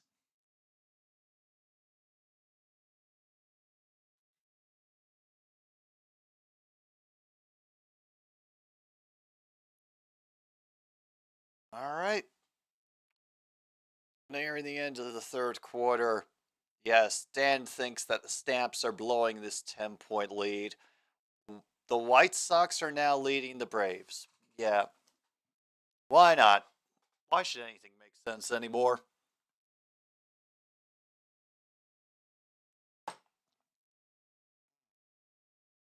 Oh. Another Stupid Sports Show is also brought to you by Pop Daddy Beer Cheese Pretzel Sticks. I will repeat that again. The brand is Pop Daddy, and they are the beer cheese pretzel sticks.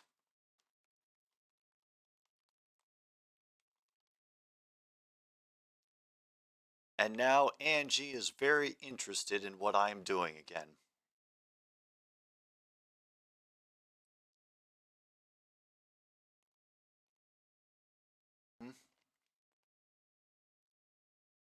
She has her eye on the Pop Daddy.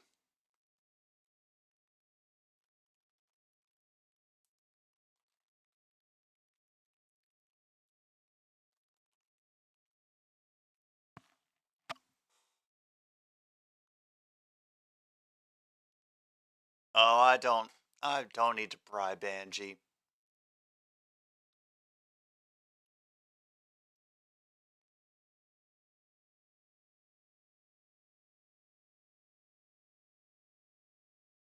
Oh, I called her out and now she has retreated to the watching position.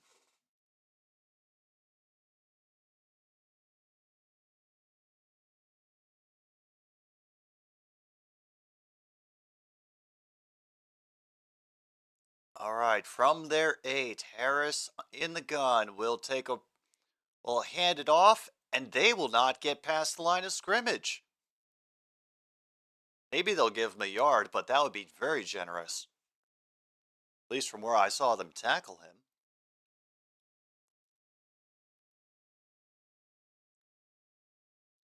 They give him a yard.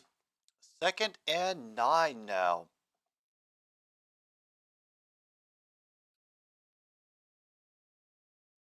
They tease the run up. Then Harris switches things up at the line. More people run out from behind. Harris finds somebody somehow. Damn. Morrow somehow came out there and was just in the perfect place for a first down. A's have tied the Twinkies. Cardinals are beating the Nationals. What is love? Baby, don't hurt me no more. Out to the 35 now. Getting to 3 minutes to go. Watson gets quickly tackled by Dozier. Will make it only a 3-yard gain. They give them 4. They're up to the 39 now.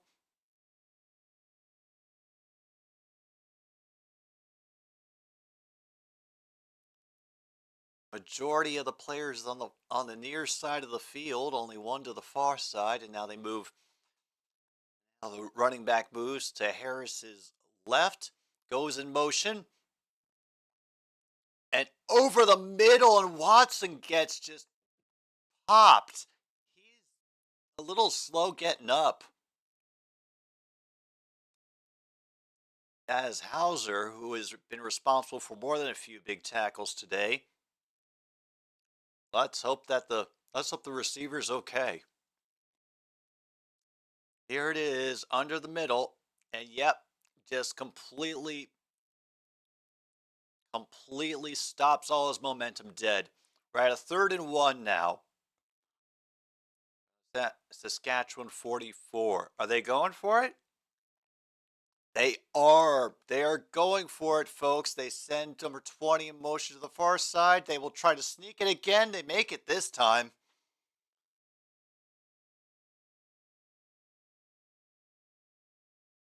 Yeah.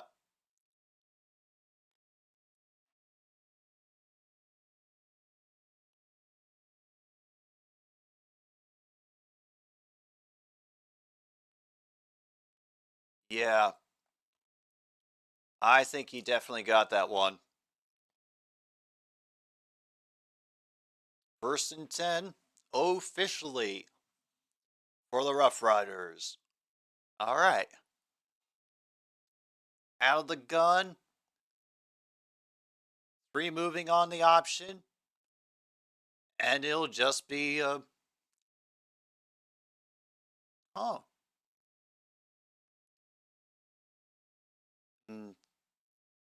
Wait a minute. Who is this now who came in and ran? Because that's not Harris, I don't think. Nope. That's a direct snap quarterback who is apparently somebody named Patterson, who is their running quarterback.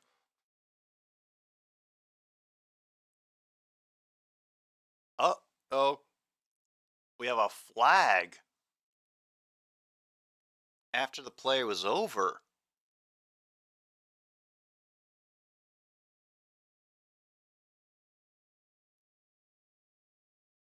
Misconduct.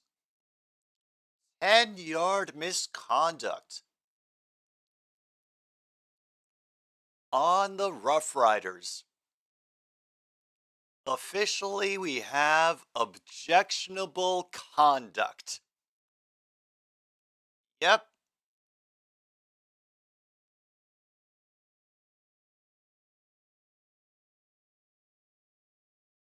Oh, contacted the official. That puts them back on their side of the field.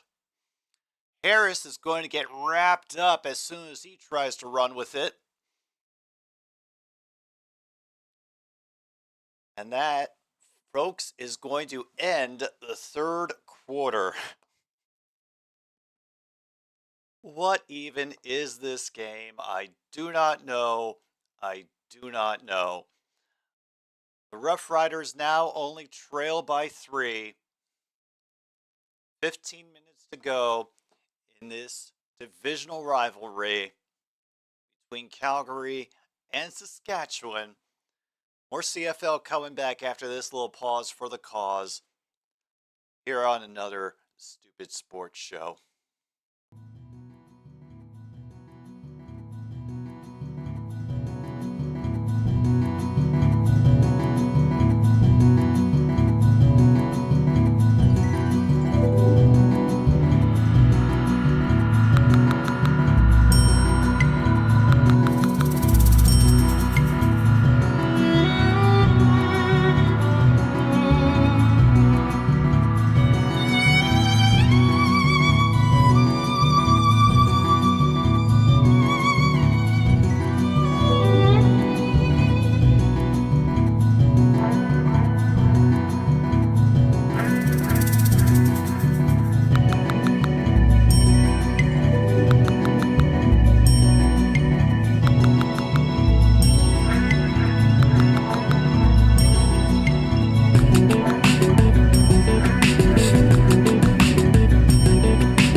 Here we are, back again, oh me, oh my, oh. Final quarter between the Roughriders and the Stampeders. Only 3 points separate them. The White Sox have increased their lead on the Braves to 2 by the 7th inning stretch. 2nd and 9, they changed the play at the line again, right in the middle of the run-up.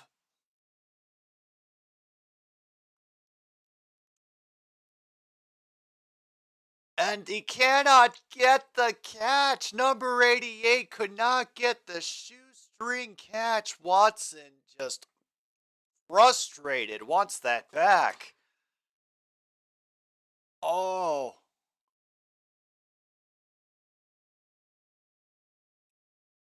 Damn.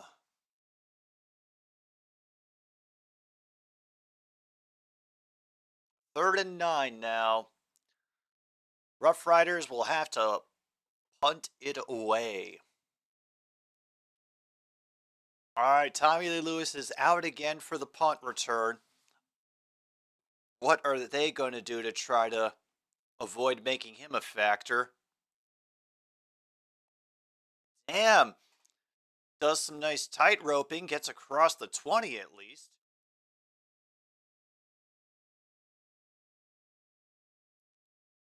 We're down to, I think, 4:17 to go in this quarter. Hello, Ishii. It's tightened up again. We've actually got a game going here.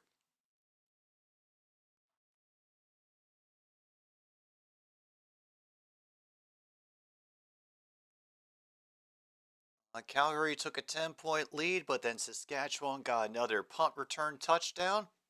And now Calgary has gotten a great piece of luck because of a dropped pass. And now we have a great reversal of field by number 23. Langlais is able to get his first catch of the season and take them to a first down. Move those chains. Beer, cheese, pretzel sticks.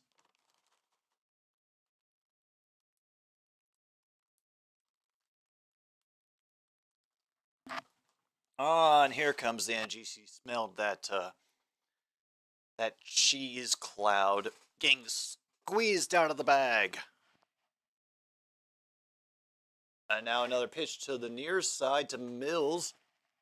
Get about 8 or 9. Cool.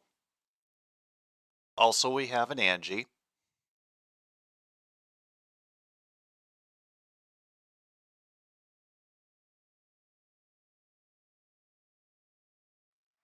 Ah, claw right in the chest. Honestly, my first thought was hair metal, Luke. It's okay.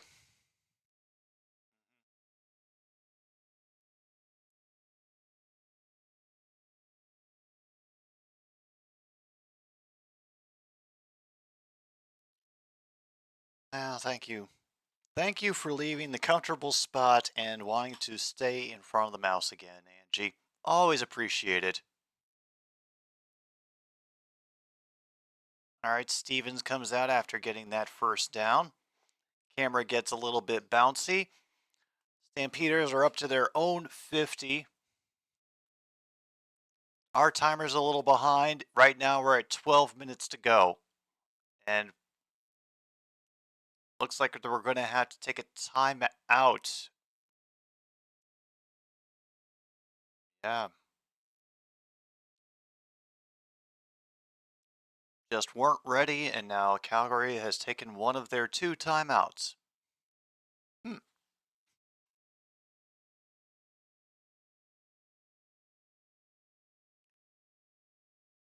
All right.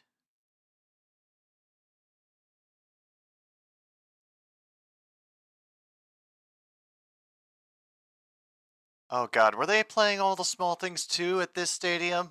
Damn it. Sorry.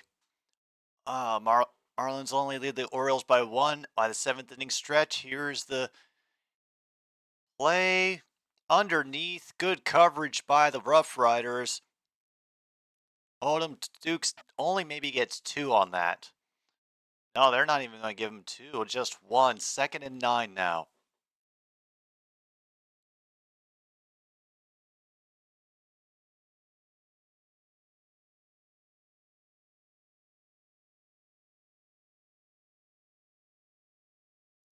All right, now it's Balky for the Roughriders who made that tackle. They're a bit high on him. Out of the shotgun, fakes the handoff. Mayer quickly rolls out to his left, is getting pursued. It's a jump ball and it intercepted. Has not been blown dead, so they now have to tackle him. Oh my God. Brewers 2, Reds nothing. The dumb pass bounces off of one player and into the waiting. Wow. Arms of Williams. Damn it. Calgary.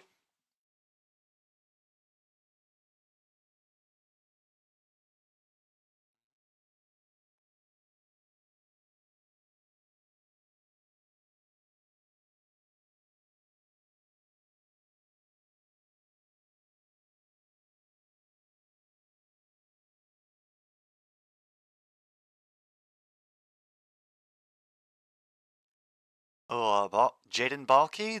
Is that the Husker you were referring to, Cornman?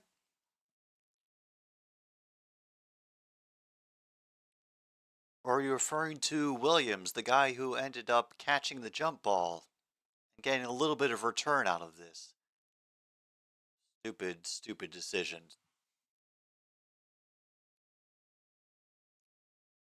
Oh well.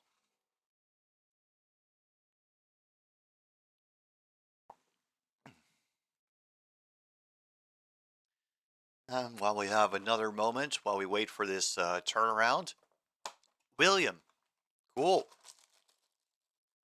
Gotcha. We'll give a thanks to another one of our longtime sponsors here at Another Stupid Sports Show, chicken flavored crackers.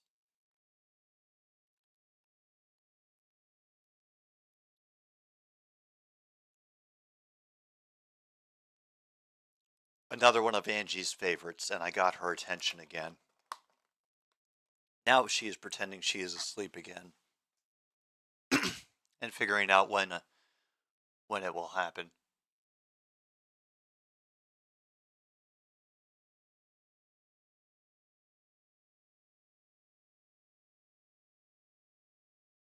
Yep, it is a interception. Roughriders have it at their 40. Fake the handoff. And it gets dumped off quickly to avoid the pressure. And eventually gets taken down by number 4. And I think one of his own fellow defenders felt more of the hit that he put on Morrow than Morrow did.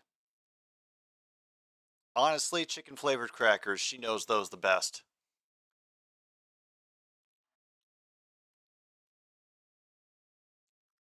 I got you, Leif. I got you.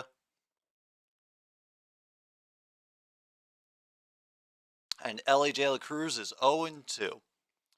How'd I know that you'd be giving us a highlight like that, Logan? And Harris just gets bowled over. Fodder's running in there for another sack.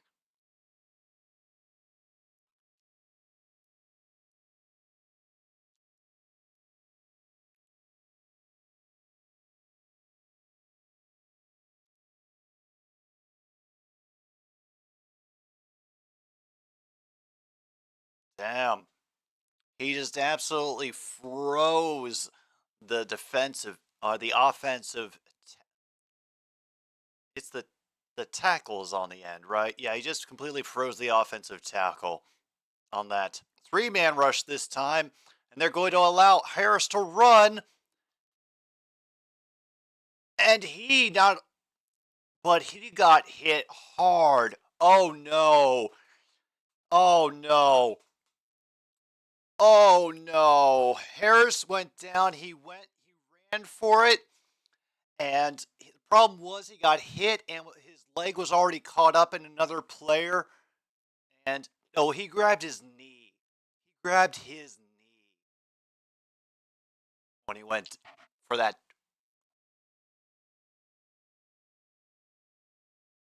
Oh, yeah. Oh, God. Oh, God. No, it was the fact that he got spun around. Yeah. A spin. Oh, and then there's the roll right there. Yeah. It's a combination of the spin and the roll. Oh. Oh, no. He is in so much pain right there. Oh. Yep.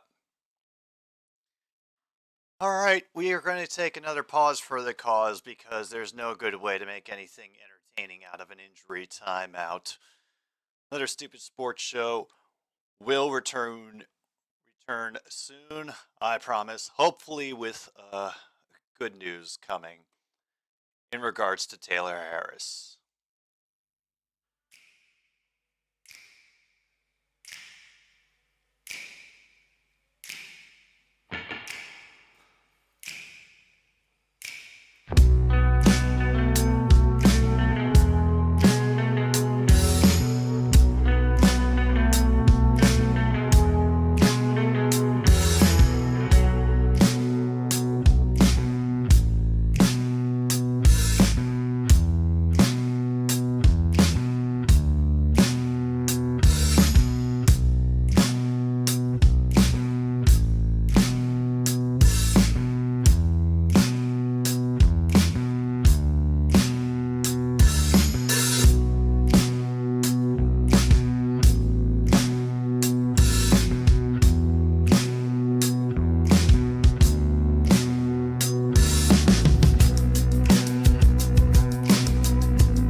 All right, well, we are back, and bad news, folks. They've got the card out. They are taking him off the track. The dude who rolled over on him is still kneeling on the field. He is broken up about it, as you can understand, and everybody's coming through to pat him on the back. Fans are on their feet. Standing applause.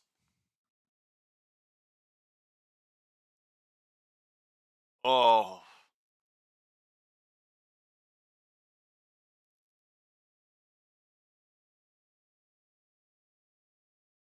Yeah, Wiggin was the player who rolled on him, and yeah.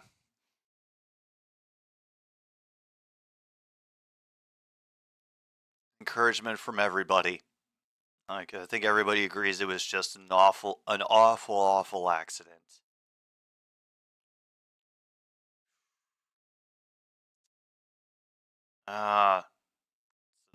That's a shame, man.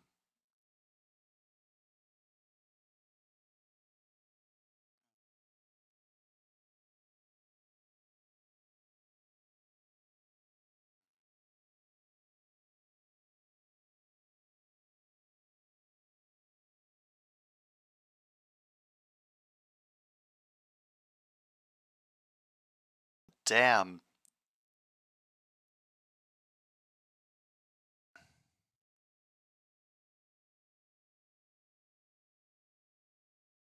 Oh, damn, this guy's a veteran. He's close to getting 30,000 yards. Shoot. No wonder.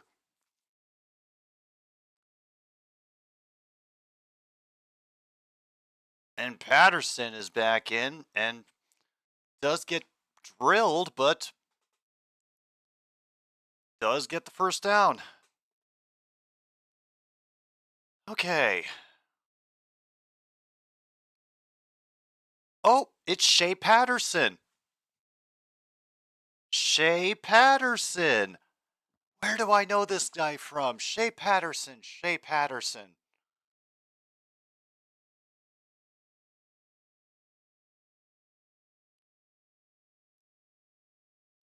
Oh my God.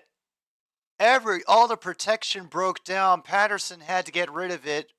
A little too far for Morrow to get it, but hey.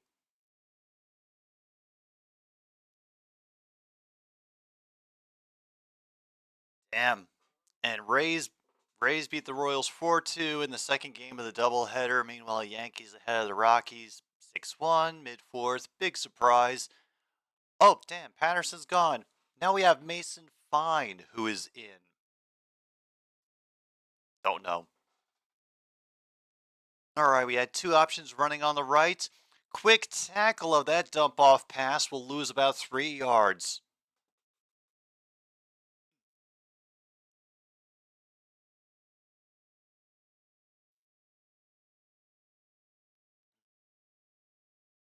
Shea Patterson, wasn't he?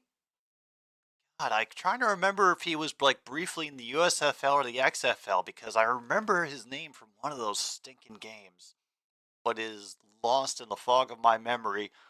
Oh shoot, they're going for this field goal anyway. It'll be a 54-yard attempt.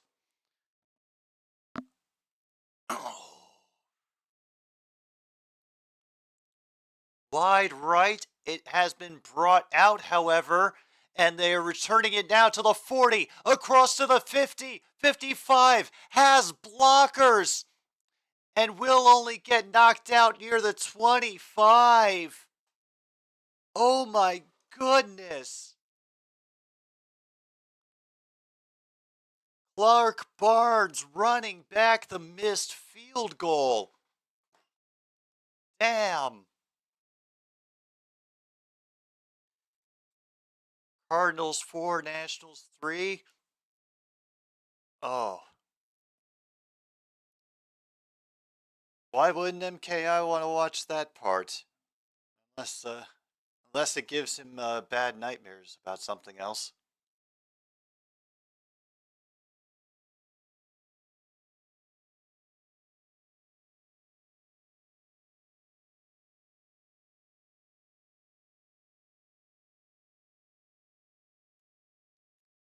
Oh.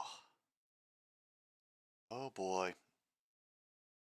Yeah, no rouge. Well, unfortunately, it looked like the kick didn't have a lot of juice on it. Like, it might have gone in if it had been a little more on target, but it just had enough to maybe get over the crossbar. I think he fielded it at least either, if not at the goal line, it looked like a yard or two behind it. Very little. Seemed like there was very little chance of a rouge, unfortunately. Uh-oh.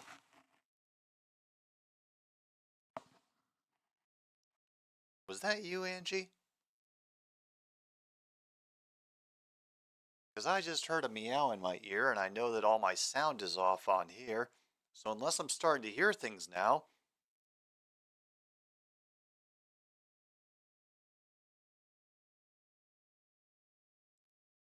Okay.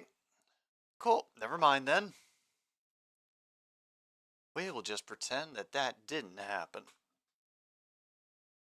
I'm pretty sure we've got a few more minutes than that left in this thing.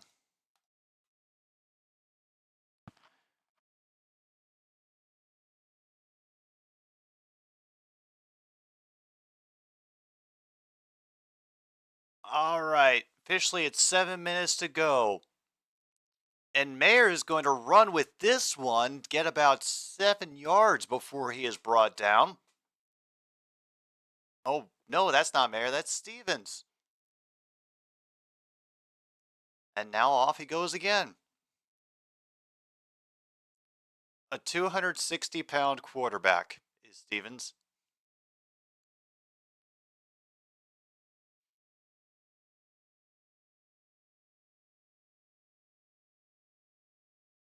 Giants and Pirates still tied at the end of the 7th. Looks like Mayer is back in. We'll hand it off to Mills, who will spin, twirling forever toward a first down. Clock continues to run. We are at 6:10 to go in this game. First down at the Saskatchewan 13. I will learn to talk one day, and when I do, it will be glorious. I tell you, glorious.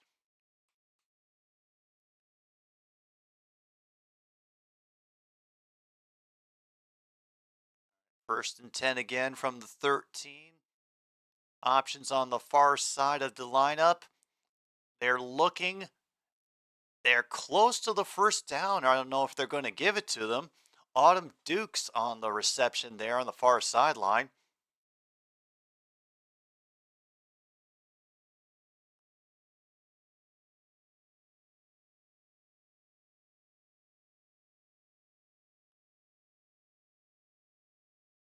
Oh, very nice throw.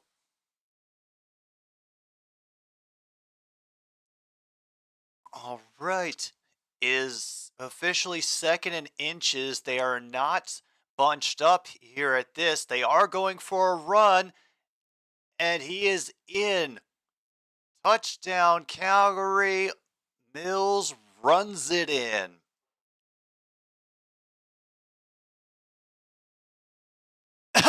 You're not supposed to say that on TV.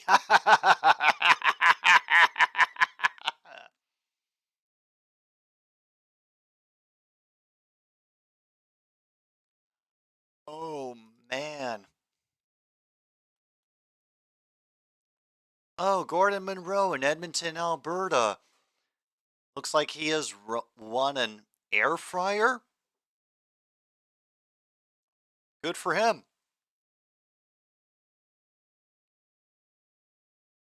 Extra point is good. And now 5:06 to go. It is a 10-point lead for the Calgary Stampeders. Damn. It's okay, you can say that on Canadian TV. CFL, you are just doing so many things right this summer. You know what, Canada? All is forgiven.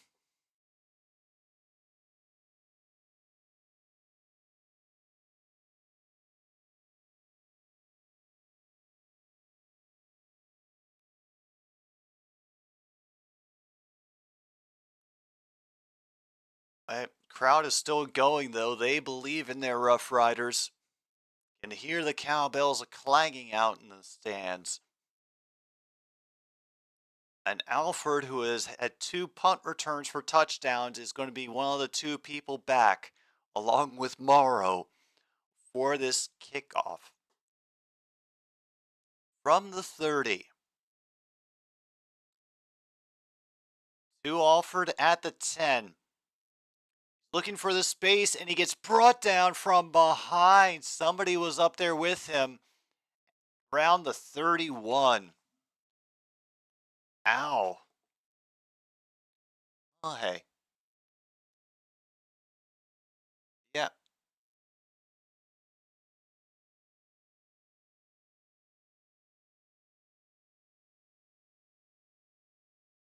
Oh, man. 65-yard wide field. That is pretty far.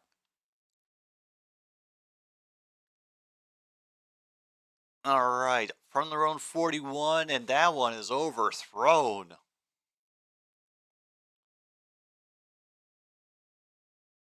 Oof. Clock stops at 4:41 now. 2nd and 10.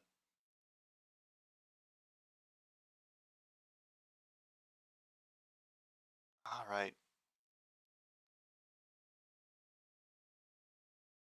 What are we going to do? Looks like we're going to be stacking the right side. We have 3 options and a set receiver at the end. Another option on the left. Empty backfield. Here comes the rush. And he steps out of the tackle, has crossed center field, finally gets brought down at the Calgary 45. That is a great pickup for Mason Fine, and it gives the Roughriders a fighting chance here as the 4th quarter winds down. Look, I think Saskatchewan has just taken their 2nd and final timeout.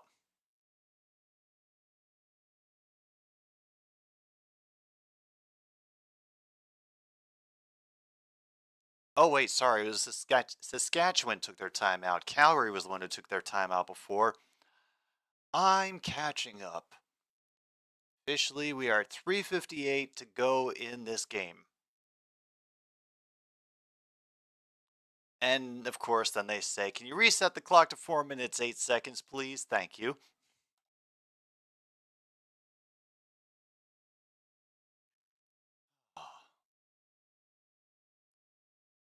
Yeah, let's just get that where it's supposed to be. Much better. Yeah, it's Canadian football, baby. All right, from the Calgary 45, Mafine and shotgun, a couple of faked options. Jones could not keep a handle on that. I think he was kind of being guarded by Awe. Not sure exactly what caused the drop.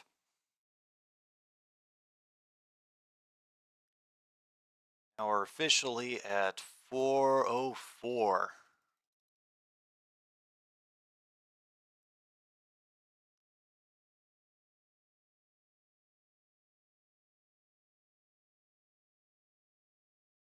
A teasing pressure up the middle. Lots of pressure coming. He gets rid of it very quickly to the near side. The Roughriders have a 1st down, have crossed the 25 and get sailing out of bounds.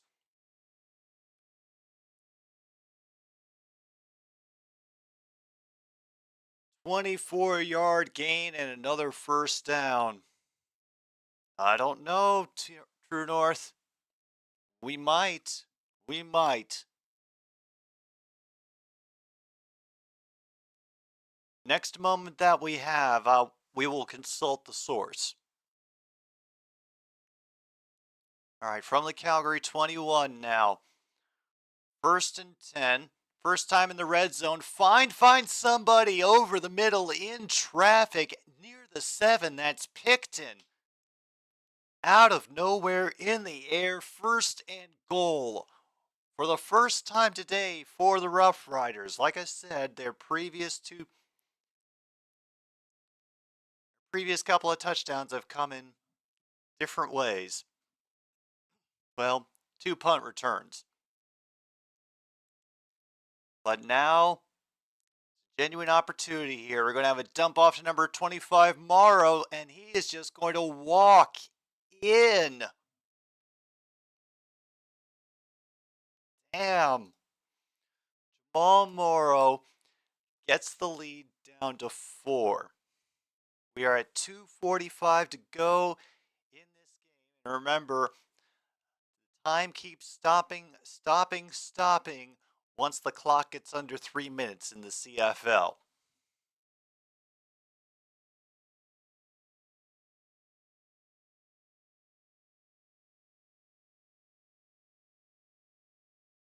Don't know why they just left him out there.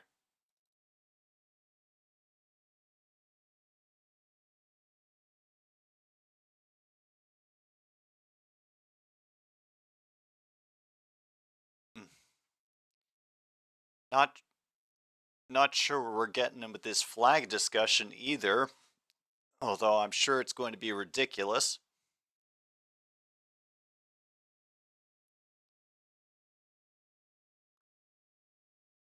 Well, I'm going to go get our source and then we'll find out.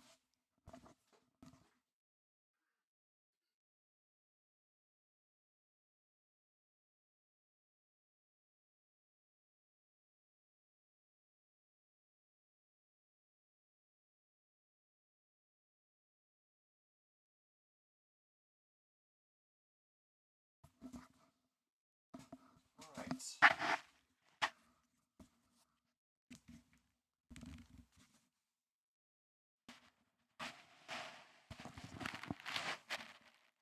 Meanwhile, bases are loaded in Atlanta. Monty, I'm not going to be mad.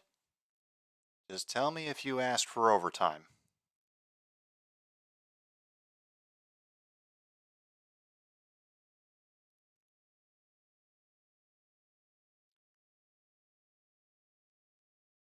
I am somehow thinking that he didn't. Because he is a limp noodle right now. He's just kind of, yeah. Oh no. No more objectionable conduct? Oh no. Not in my CFL.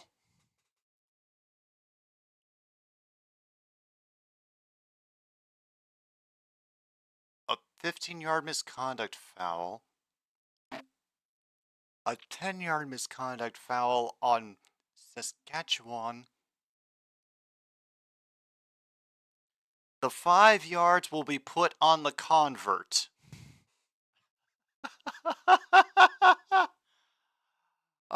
They just balance it out.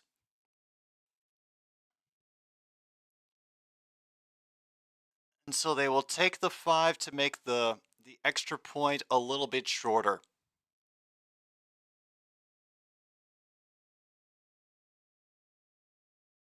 And Michael Harris, too, pops out to end the 8th inning. Yay!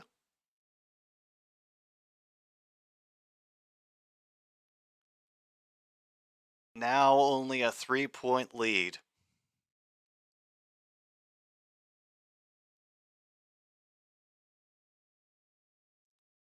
Monty, do you have a team that you're cheering for? Roughriders? Stampeders? Yargos?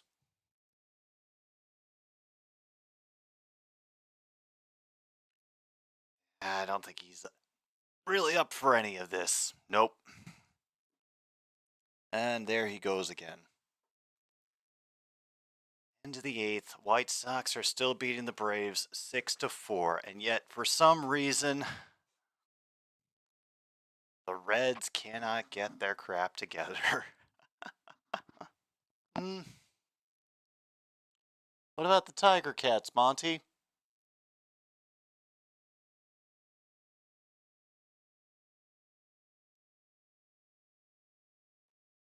No response. Sorry.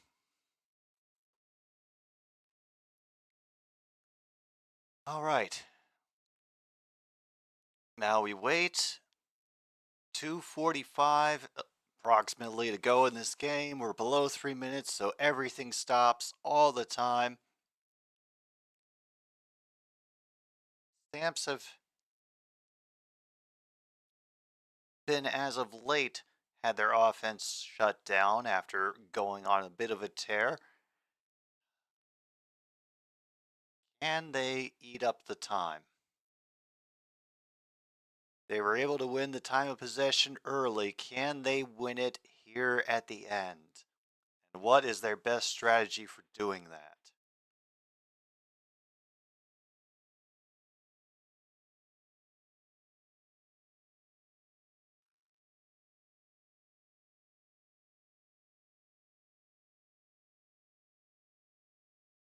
And the Mets are finally tied with the Dodgers at 1 at the 7th inning stretch. We're just getting all sorts of fantastic, absolutely fantastic sports news tonight. All right, this is going to be Barnes will be back on this return.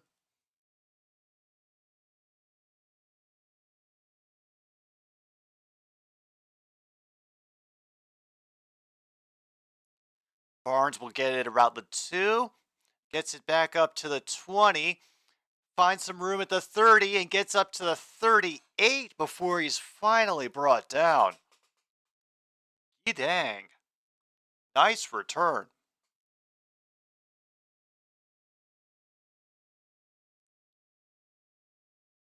Clock stops at 2:38. That is ready to go. All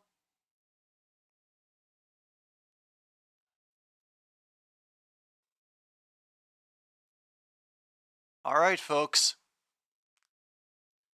Can the Stampeders put this away? They are 5-1 at this stadium, at the Mosaic.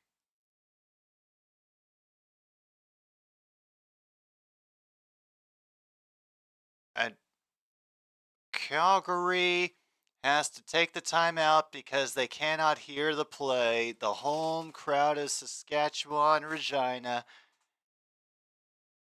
forcing them to go, hold up, wait a minute. All that green.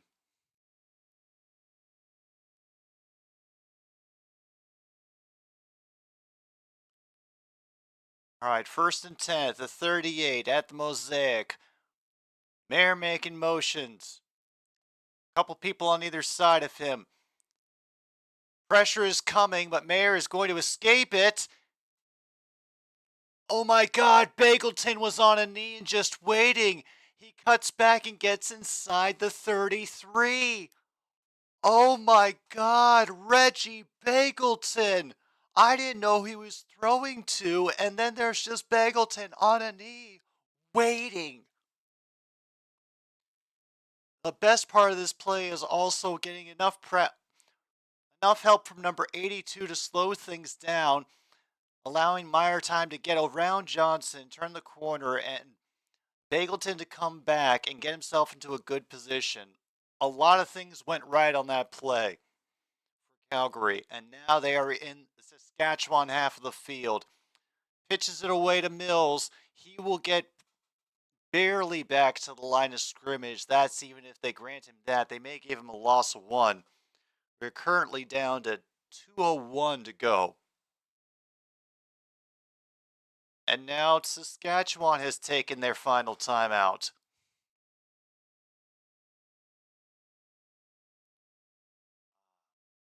This ought to help. Acuna Jr., Albies, and Riley. I remember those names.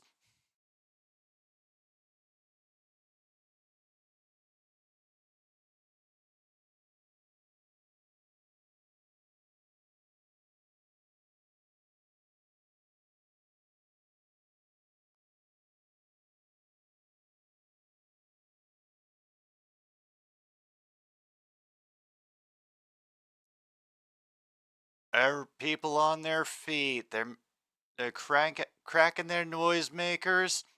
They are screaming, whistling, hollering. in motion. Mayer from the gun. Quick pressure. Completion to Odom's Dukes.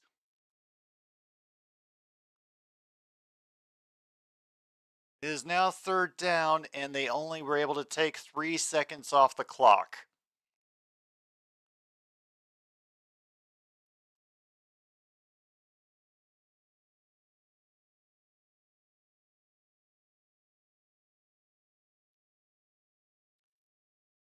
All right.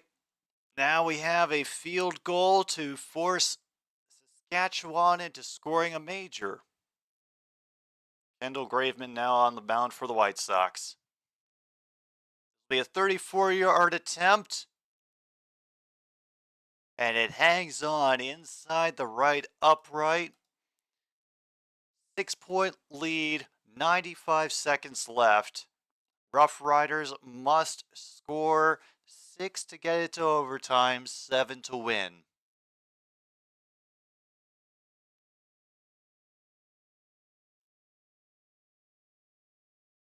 Right down to the end. Right down to the end. And once again, the last 2 minutes of the Canadian football game proved to be the most insane.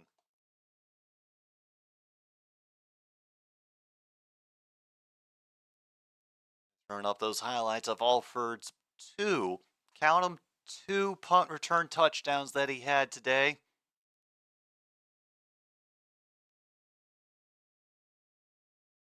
And now we're having the stadium-wide sing-along of Don't Stop Believing by Journey, as is tradition.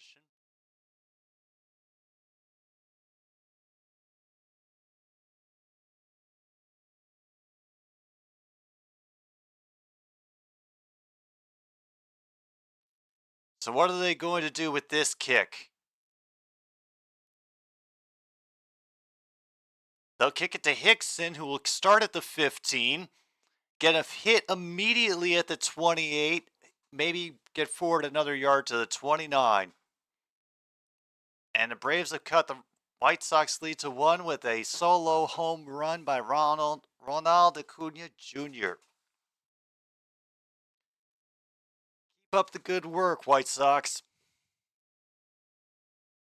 All right, officially 131. Mason Fine in for a QB for the Roughriders from their own 29.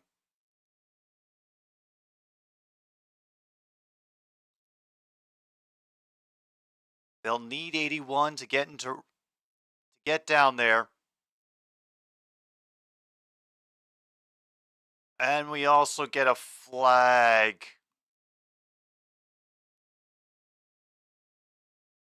Oh no. They just got a hit on a defenseless receiver. Hit on a defenseless receiver.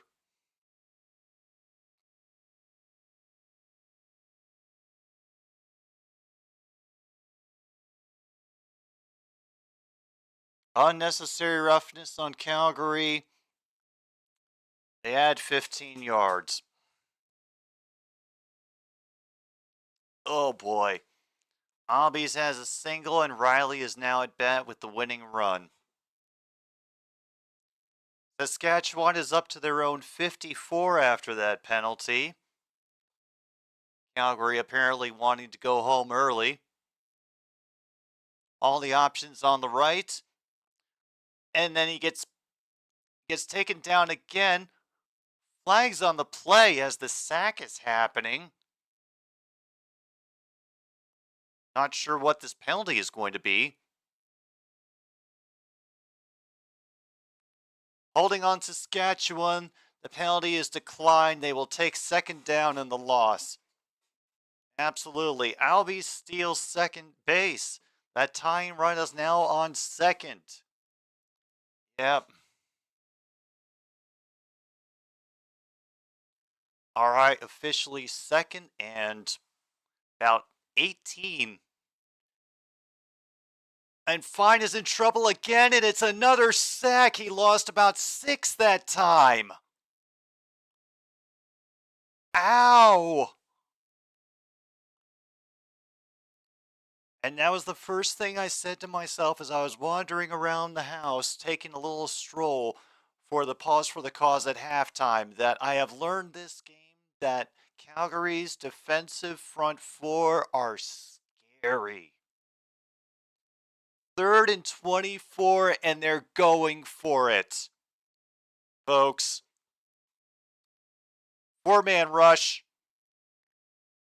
He escapes it, is hauling it downfield, and he catches it off a deflection and runs in for the touchdown. Jones gets the touchdown. Touchdown, Roughriders. Touchdown, Roughriders. 42 seconds left and Roughriders get a touchdown. It was supposed to be a jump ball desperation pass, but it bounced off 2 Stampeders defenders and into the arms of number 14, who found the perfect pass back through the middle of the field to get back into the end zone. Touchdown. Now, the clock is at 42 seconds.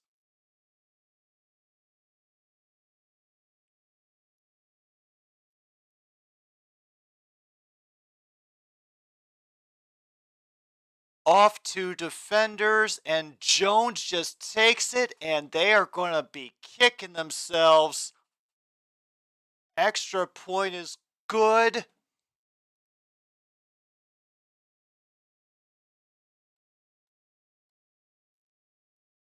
Heather Roberts from Terrace, British Columbia, I assume has just won her own live-in slave. I don't know what, but holy crap. 42 seconds. I don't think Calgary might have a timeout. Matt Olson has a single after Riley struck out swinging. Albies is now on third base, runners at the corners. So the tying run is now on first. Actually, wait a minute. The lead is now 1. The winning run is now on first. All MKI needs is a rouge, and this will be a perfect game.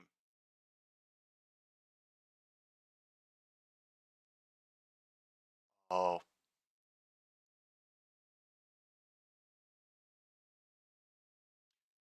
Oh, hello, new viewers. Anybody who's just coming in at the end. An impossible, improbable deflection at the end of this game from Fine to Jones. And now they are running. Calgary has no timeouts and must get up the field. This will be a hell of a kick downfield to number 16 to Barnes. Does not get much of a block. Will get up to 37. Hello, Mr. Corey Johnson. We are taking in some CFL, and it has been a hell of a time. If you get a chance to check out the highlights from the Saskatchewan Roughriders versus the Calgary Stampeders, I recommend it. Some great passing plays, a couple of punt returns. Oh, the coach is pissed.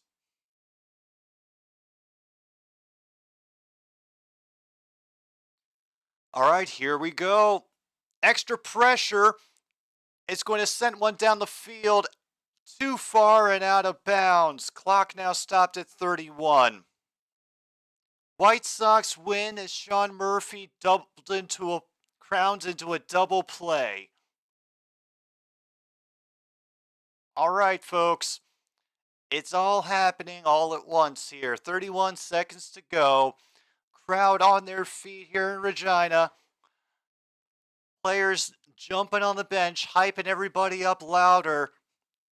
Finally, Atlanta is White Sox 6, Braves 5. Loading up the near side. They have gotten at least 10. Acunovano has stayed on his feet and crossed the center line. With 21 seconds left, they are now across midfield, approximately at the Saskatchewan 52. I don't know if cats and dogs living together. I know, I'm not sure if Monty would be a dog person, but I'm sure out there's all sorts of animals living side by side. Mayor has to look, Mayor has to roll out, Mayor has to wait. Mayor has to throw it away. Down to 7 seconds, folks.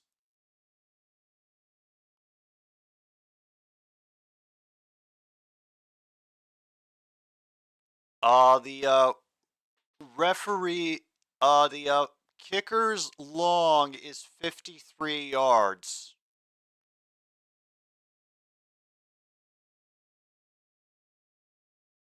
Oh no.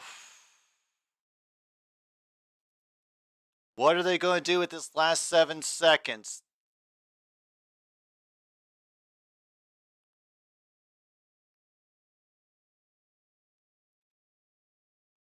And they get down with 3 seconds left. They gain another 6 or 7 yards. We are down now to 3 seconds. And they do have a bit better of a chance to win on this kick.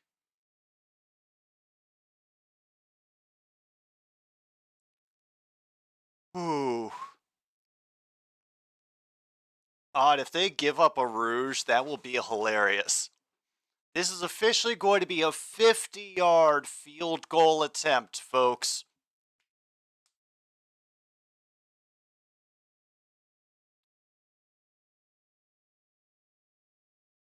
Oh my God, if they miss, the Saskatchewan's got to return it too. All right. From 50, it's up, and it's good. It is good. Last second field goal wins it for the Calgary Stampeders, 33-31. Holy shit, that was a hell of a game. I know we didn't get a rouge, and I am sorry that we did not get a rouge, but damn, that was fun. Wow. I got nothing more to say. Congratulations to Calgary and everybody on your second win of the season. Yours is no disgrace, Roughriders. That was a close game, but ooh, I hope y'all enjoyed the stream today. I am so glad I powered through this today. Another CFL game has ended, and as it came down to the last bit, Stampeders 33, Roughriders 31. Brewers are currently leading the Reds 3-0. The White Sox won. What the hell is anything anymore? I myself am Jim B. This is another Stupid Sports Show on 106.9 Click FM. Thank you so much for being here, everybody. Take care of yourselves. I'll be live tomorrow afternoon for the Power of Duck. Good night, Milwaukee, wherever you are.